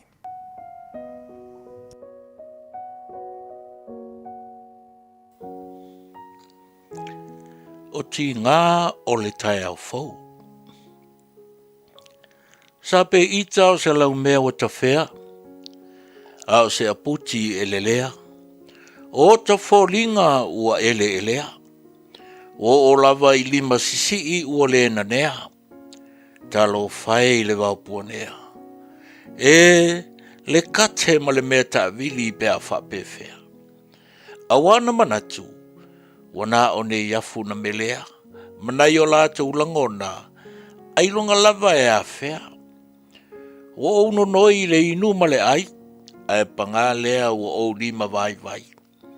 Se o ta fia fai foa, ai fōringa mai, wo le langona le foa foa.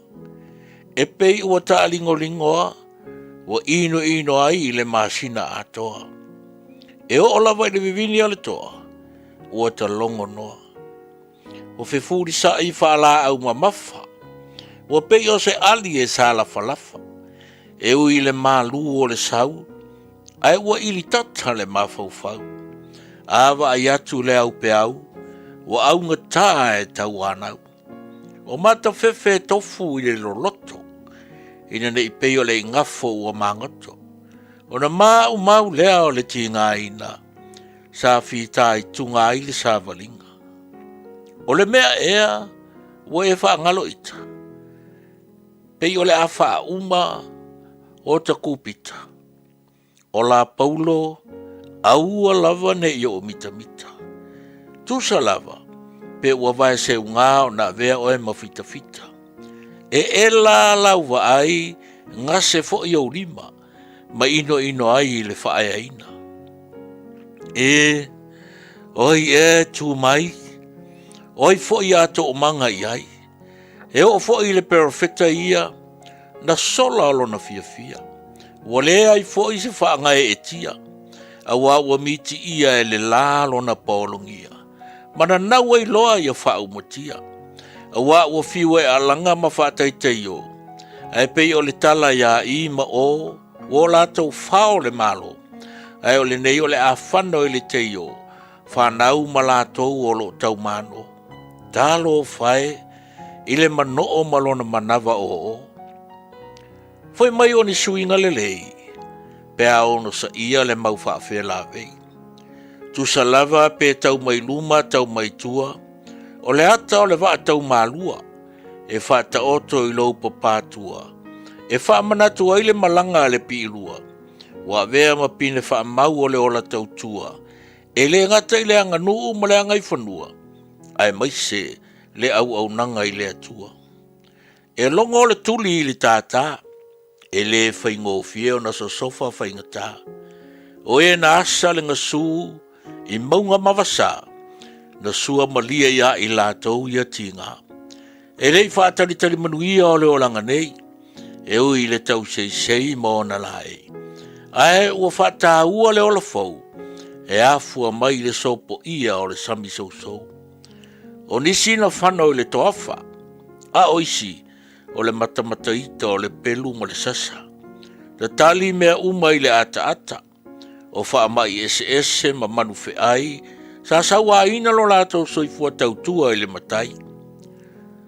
Na wha ia unei wangalo, pe o se miti, wana o na wha palo.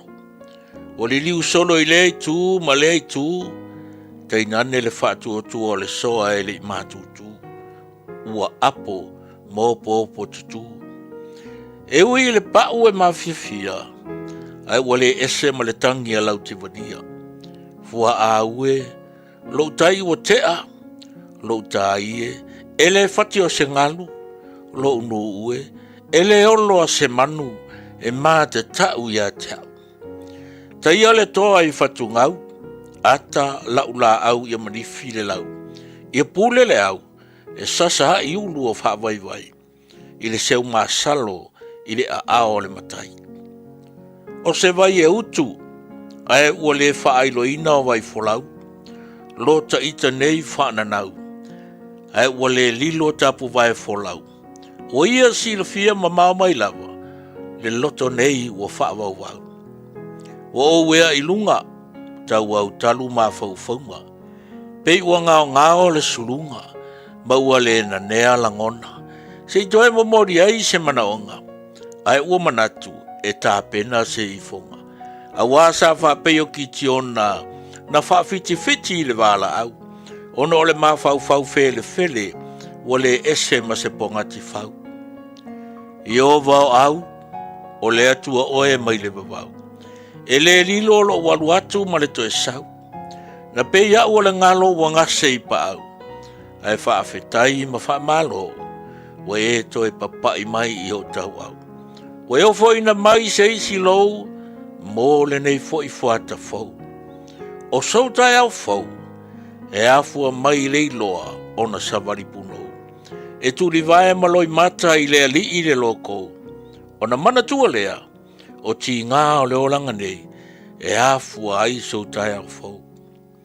O le tangata e mou, au le alo fatu noa le tua, e whainga tau no fufo e peise puau. Peise puau. O ti ngā o le aso fou, na o si tau langa ai le loko, lea ua sapi ai tātou.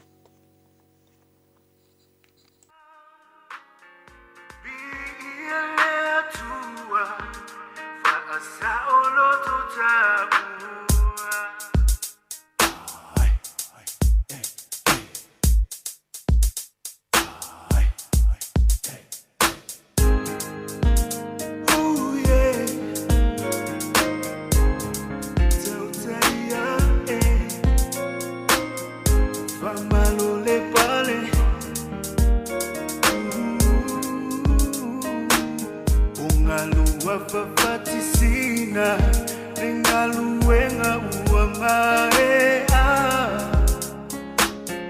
Ua se tongela ngatila Fa apulo ile tualima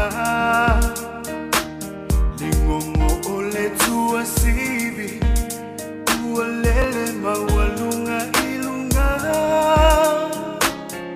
Biia lea tua Asa oloto tabua Ungalua fafatisina Nengaluenga uamarea Ua setongela ngatila Fa apulo ile tualima Lingongo ole tua sibi Ua lele mawalunga Biia lea tua Faasa oloto tabua Lo utofi o e sauia la upele Siva fata upati leo tele Soia o sebi inga lea uma Biia lea tua faiva venga No tautinga No ola ilenga luenga La utautua Fa afetai tau si fea gainga Malo le ko Malo le kau Ooh yeah Tauteia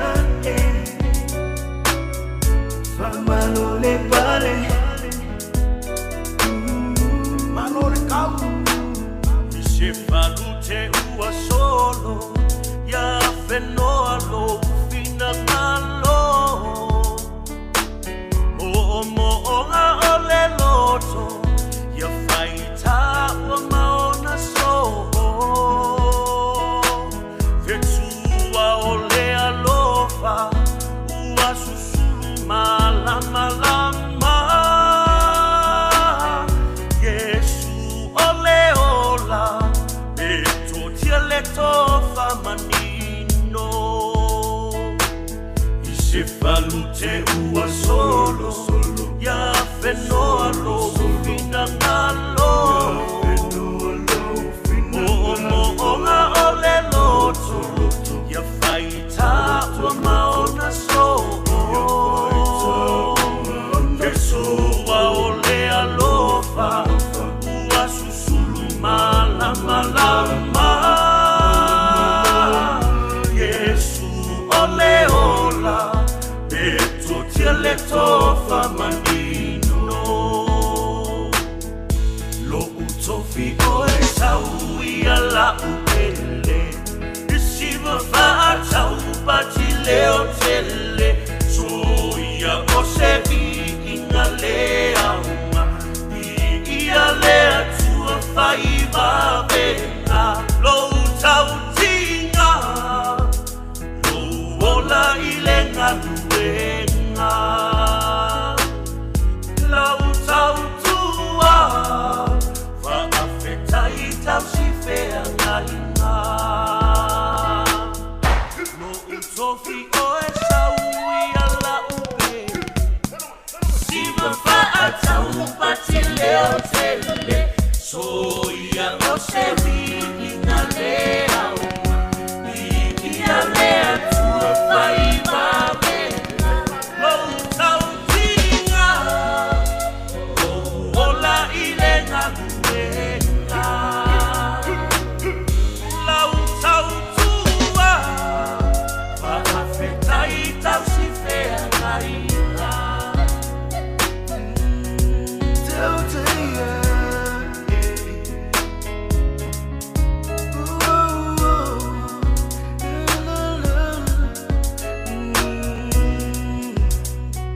SJ DeMarco and Wesley Lafayette. Tau tō mō rere sa mos lima e wa tōru a mōra nei fo I tai au. Fau, tanu ngā lo o maria le tai au, le lo whamaranga le lei o le tātu matai le langi. Aru telo taimi o lo whai mawha manatu e le malu o le tai au. Ia mo telo fo pokalami le rere sa mō le tāu o me nei o insure. E o nā o ngā, e tāua mo tātou. Te le ala koe ngā insurance o le silfia le tunu uma o lo foi. Ai fia nei taimo le tai au ua whaatasi mai se tasi o alo Samoa mai le company and a cover sure insurance. Tala noa la I le tāua o me nei o insure. Mai se o le tūlanga o e life insurance. Ia waranga tele toi na insure le la wha lama Elaine Laubau. O leo whaatasi mai le nei foi taimo le tai au. Elaine? Ia, malo la warsi fuar nei tai au fau.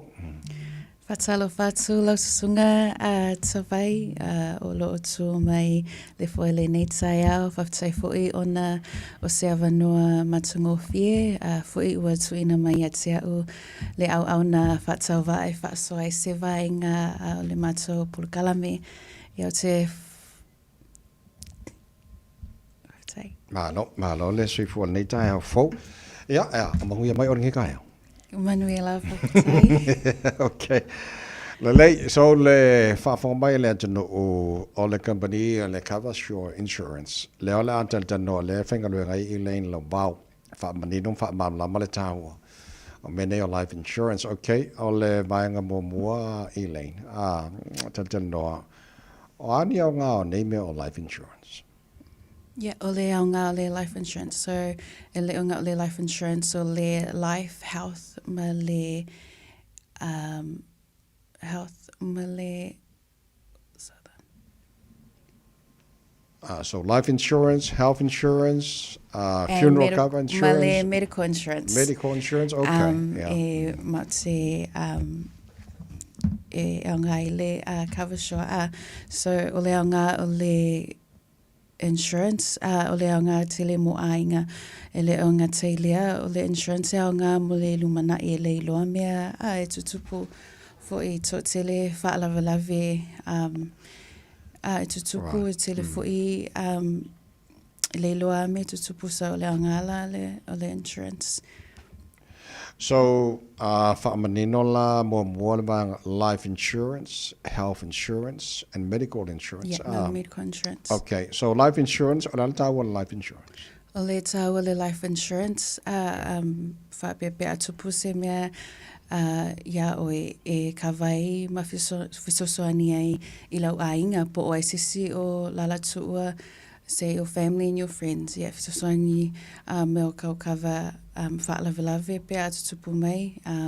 E o foi le medical insurance, pea e alu foi pea whaingi treatments foi ngale e kawa foi le medical insurance. Okay. E o foi ma le health insurance. Yeah. That covers it too. Okay, so life insurance, wa e les insure ka o le funeral cover insurance. So life insurance kusa tupula fa te tainga te ua maliu sesi o lo tainga polo to lua po sesi en whainga cover life insurance. Pe maliu sesi o lo yeah. So o le life insurance e cover kusa o low life insurance e AICC lunga le life insurance whapea le policy owner. Yes. E alua ili kupenga e fisosangi mo oia vai mawhai fo inga whaise joint insurance mo oe malo tō lua whapea atu pusi me ia oe po tō lua. Yeah, e alu either to you or your partner. Okay. Okay, so o le lam whai le cover sure insurance, life insurance, health insurance, and medical insurance. Okay, like o le ale tausanga po le matua I mawhai on whailau insurance. Yeah, o le sefulu o ngō tausanga ngā I lunga le sefulu lima o tausanga I mawhainga mo ai le insurance tō tele tangata o le tato atunu o e le iloa pe mawhai una whaapea I si tangata e ngā le lunga me le ongo lima tausanga mawhainga ka vai ai o lunga me le fitu lima tausanga. Okay, so mai sefulu tausanga anga I pole alawan matua. O lam whainga le insurance Yeah. Okay. Sefulu tausanga ngā e lunga le sefulu lima tausanga. Sefulu iwa? Fitu lima, sorry. Yeah. Okay. So sefulu tausanga e o an makua fiku lima lam whainga le insurance. Le insurance. Okay. Lele. O le spesili. A whai sa e a whaina ni ngase ia po o lo whengai fo I mari ngase en whai lava o na pui o e le insure. Yeah, it depends I le ngase ngai mo ai to tele tangata tato atunu o e moa le mailea o le koko maulunga le suka ko kele o tato atunu o e moa e mainga. It depends po o well managed mainga e mawhaienga ma tof to soani atu I se cover o lo o e mawhainga help, it depends umai o medical records for ipe mako whasoka imalo family doctor po oangi singa se o lo mo wailo, so if I depend I o medical histories. Right. So tala noa medical history lana winga lam whanto o taimi lela apala ika ika lensua en whantiti lo umala el kulang o medical history o taita. Yeah. Ia ngafuale ia I ole. Ngafuale ia I le kua ngā kawa e mawhainga kawai oe. Oe isi tangata e le manatua isi ma ipo ngase sa mawai ia so la. So mawhainga mato tatau normal o family doctor pe ai mali e ai. Me moa mai information ngā. Okay. O le like mahalo. A whai tu ua New Zealand fo nele en whai a on tu mopea lau insurance policy le I tono le tono. Yeah, so tō tira tangata ua o Australia o Amerika e mawhaianga ko Maupelo insurance wanga ua le kokongia low insurance polo policy. Yeah, o ngā le mawhailoanga whaawau ba e kokongia ma if you still have the payments you can still keep your insurance. Tu sala pe no fo Australia po Samoa po o Isala elu ia po Iran Iran e kawa alwa ngala o ala ko ma kawa e kumawalo insurance. Okay, nga pawal me ko kongi ale le premium me kongi male fa maungi o insurance mau pingi ile a fainga lo insurance. Okay.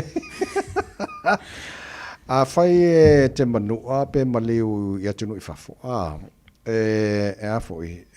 Lá me fai capa de insure. Yeah. It's the same thing pe ai alu I se se tunu.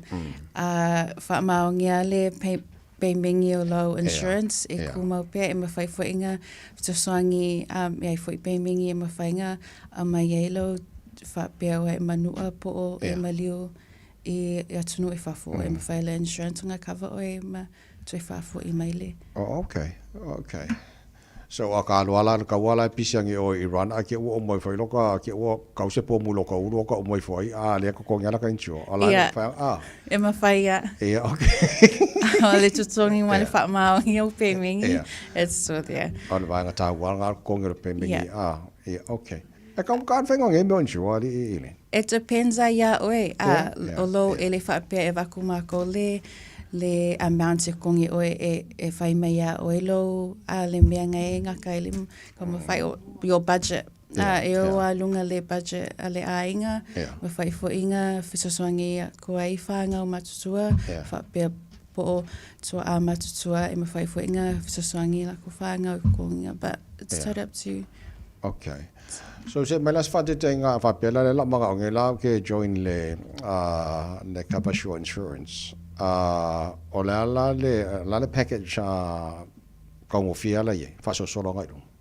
It depends e kele ko ainga packages e le mawhainga o awa ko se package ke ua lenga ku sama le menga ke whinga lo iai but e kalangoa se financial advisor ma menga ke mga o e cover wha pia o se funeral cover ngai ke mga o e cover se si for email le medical insurance e o lunga mo o products ngai ke mga o e cover so it depends on me ke mga cover. Yeah. Okay. So la fai auto life insurance, health insurance, medical insurance, funeral cover insurance. La fai man fai uma auto wa. Kwa ma ya mo ya ri ko au na ngari. Okay. Lele so aela ni sio fa fo mai ole afia tana noa e lo sunga ma au fai ngaruenga e fai lo insurance training e wala ko ke la fa fo mai. E mo ko ide fa on insure. Yeah.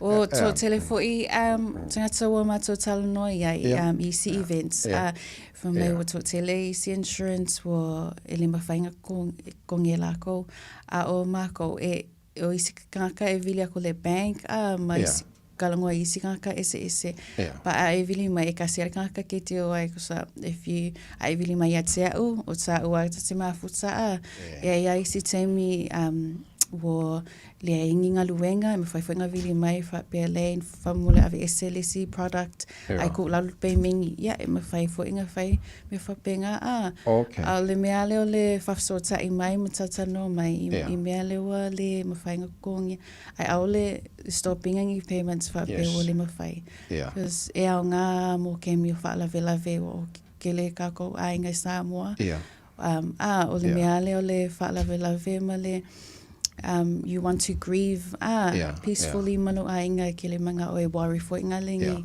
me ka kupe me fa penga e mana ia lau sa no ngara na fo le wa o le mele yengi e madiur kanga ai makua I ve vesi solo le mafo fo o fiona le o e wo fo tau tu fo le mele o le o whaingi loans po I me whapenga e o fwoi I tangata matoto pulanga ia wo o fwoi le mele o kuai le loan al mea le insurance o le mea o ngā pe a maliu se silo ainga your parents your siblings ia pe ngase foi terminal illness ko ngase foi le wo mo ko le fenko fenga lo ala le fenka vai la medical insurance sa ole e o foi le cancer e mo le cancer I so se kausanga le fa penga le makua e mo so se kemi le ngase le ka ngesa po le stroke foi mo o le mai fa penga I so se kemi e mo fai foi e mo fai la le insurance nga cover in minga. Okay, so pole alal tangata wa ake wa kuai mai kai le public hospital for le is private hospital la manga o faile le ka ko nga pole al ka cover le insurance. Ora manga ya nga for insurance. Yeah, ole manga nga le medical insurance ele ai se fa akali. Yeah. E mo le so vangai le private hospitals with private medical. Yeah, okay. So, okay, Elaine, malo fa time mo later. What's your advice if I'm malta po kala for le wa fa mai. And if you work on claim for you. What's your advice more? My advice is it's better safe to be sorry. Oh, yes. Ikaw ang cover your loved ones. E leiloa me suputo tele o tata e o ta'vale e skingy. E leiloa le te o lo te mi. Leiloa lava lo te mi. It doesn't wait. It doesn't matter what age. Yes. Yeah.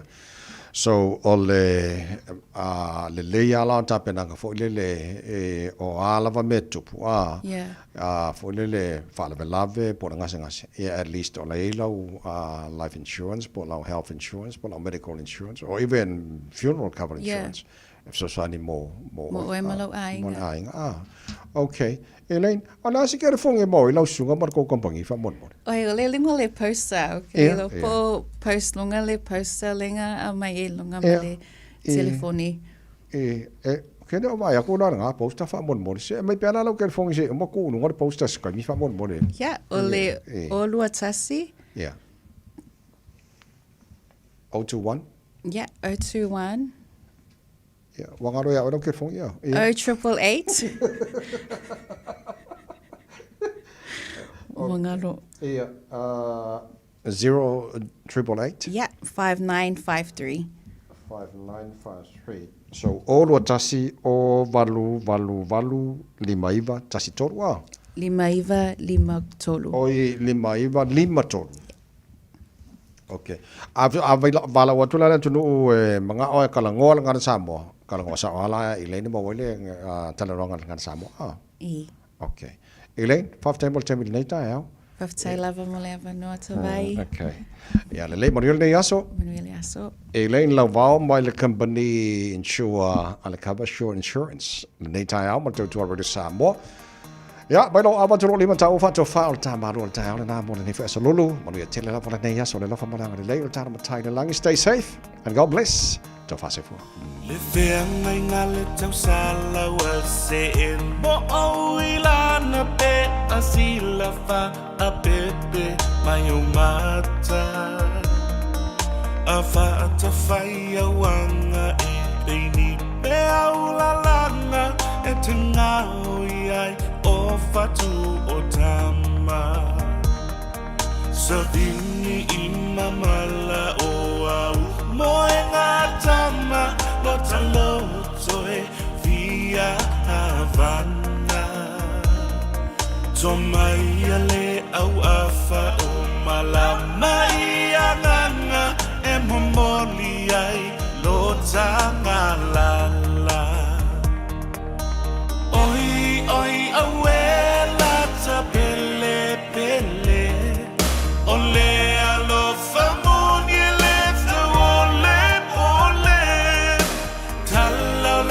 Sosi vale loto vale Ota nafta etape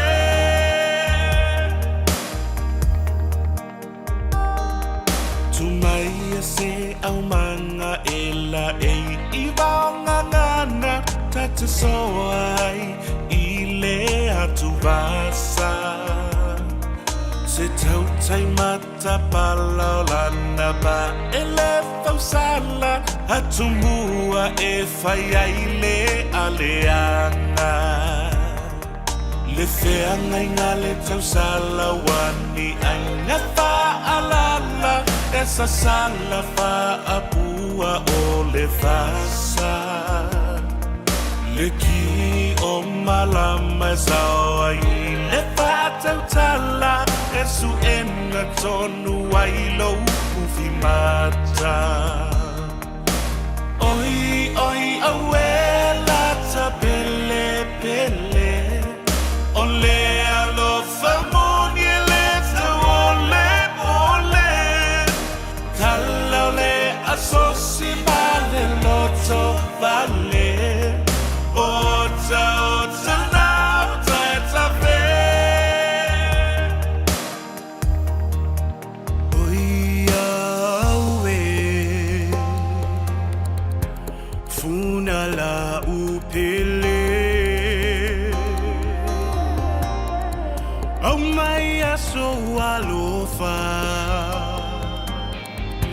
saying I say.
Aotearoa New Zealand nei foi tau tala mola whaafunga mai tau manuia. O le maalienga mo le saulotonga whaatawinga le vā New Zealand mai ni tio whaingoina se tala anga wa whaamawina ise tunu pirusilia tona tō tele o na tangata i le rangi. Wa maali e tipi e tupe te tongi whaafunga mo oloa se tulanga sea o na whaina. Ai patino le company New Zealand whaud whaina oloa wha ele leanga whaatoanga. O le whengainga sa inia i New Delhi in tia le sona nafi. O whamurianga o lea whengainga e re o ngā tusa le lau tele o le whātau tonga o Indonesia Company. Wa manwa e ia le manino lo lātung manu malo i whamurianga. O risi, o company e patino le sao fia moa avano le lei mo le lumana i nei lo le vave o le tup mo lola i lalo le whengainga. Ai o le hao te telenga lava le maalienga o le ama o lalo tele i tupe wha alu. Ma se tulanga la matia? O le whai pisi nisi lea ma se atunu e sao atu le o lolo le tamau ainga i le rolangi.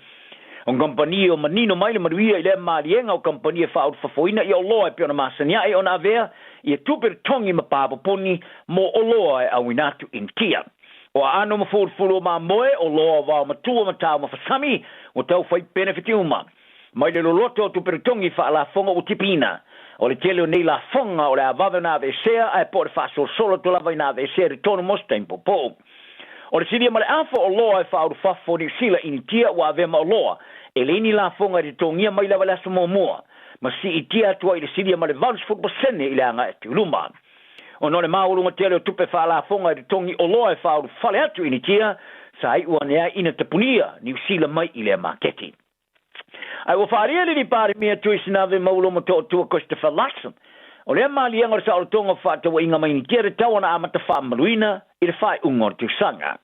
O le asana nafi sa whaatatia i lumo le parlemene, ma le wha moe whaiolon whaitonga mo mua le masina fua me, o na tui nā tuai lea le komiti filfilia, mo whaatal tanoanga matanga talau tele, ai le whaiolon whaitonga muli pe o le masina se tema. Sa whadia laksan le leite o le News Talk ZB, o le mai ai o na seini o le whengainga o se lasanga le leite le. Ma e ta wai o lo i eise vaenga tususia i le whengainga po le clause, lea e whaari tusa i initia i a vaenga tususia nisi lava maalienga ei, lea e tele toise le lei, moni sila. Wa whaelo le tairo le pātia le New Zealand First, mani mi stafe o ingon Foafi Rail Minster, ba wasamane o Winston Peters, e na tele langolongo ino le swinga le tūla fono e whātangai lolia ma mawhatu i auta e tau avea le vai teimno whaalawalawe, o le tau whāsoa soa, mani tau tār swau. Ma ia tāma mawai o whela wa inga ino Foafi i le tali. O lo mafau fau de whainga malo e ave se tūla fono mo lori te tele stom whainga, e whāsao ina swau, e au fiai man wha amatangaino le te pula au le ma mawhauta, aloli. Ino visiringia pe o sau ni te ile tu la fono e Tali Peters e so I tua mai tau. Ma ia longa ai lau whai li pots e na te le longa ina le ai kia. O ware te pula aru mafa o ta loli.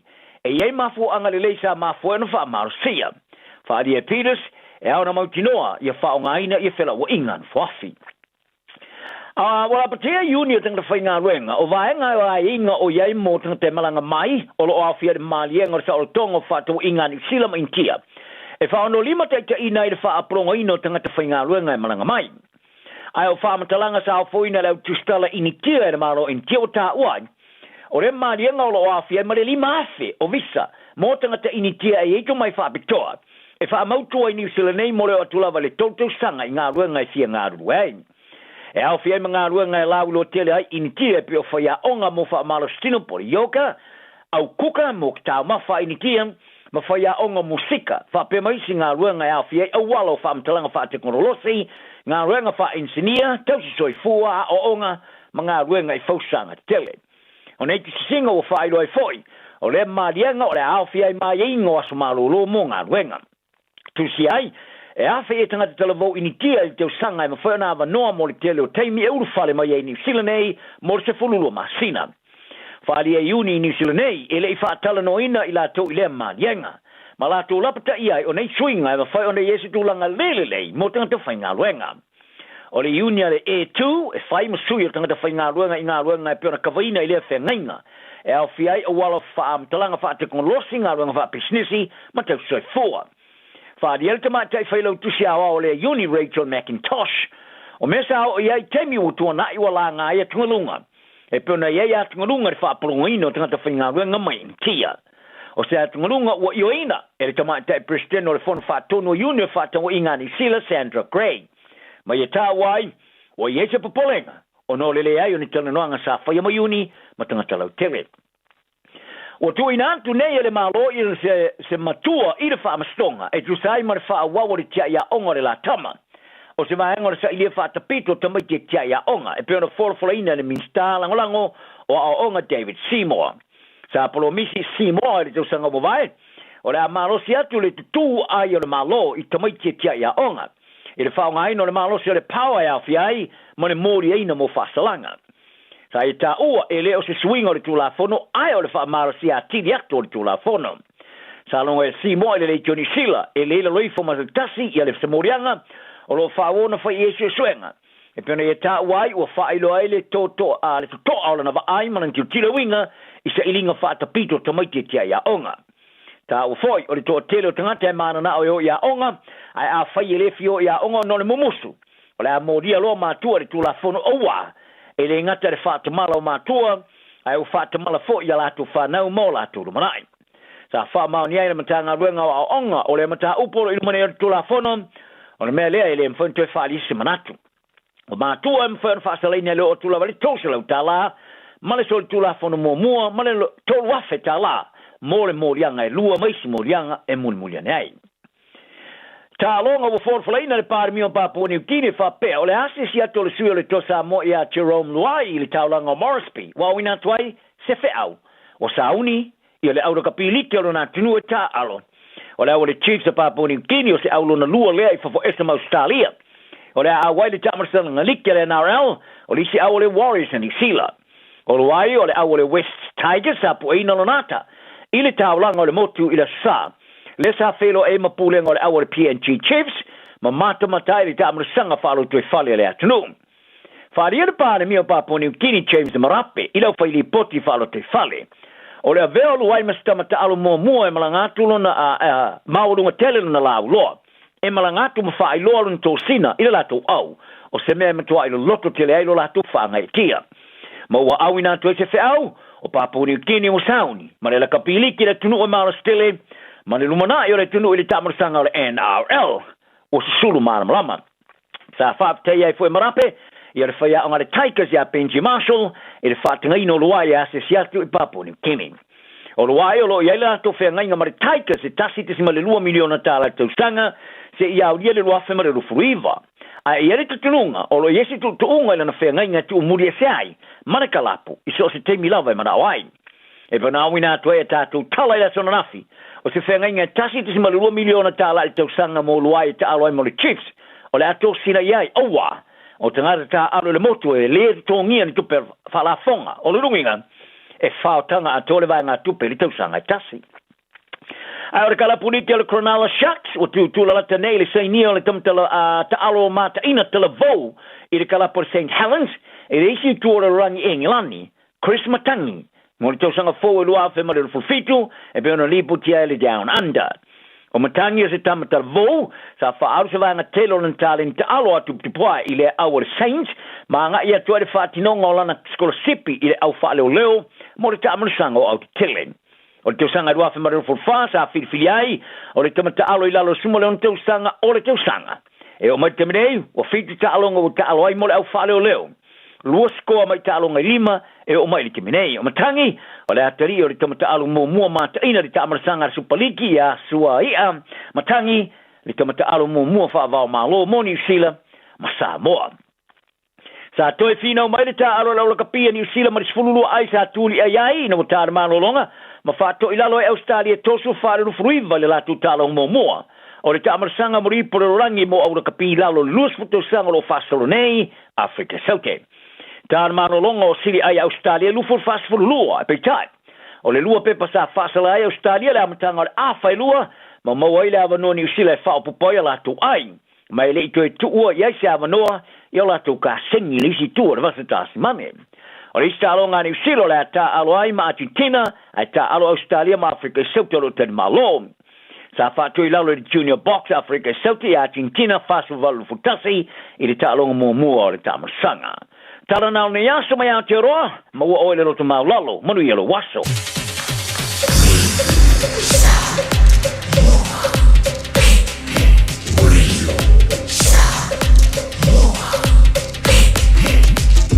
Silimo i tu amo.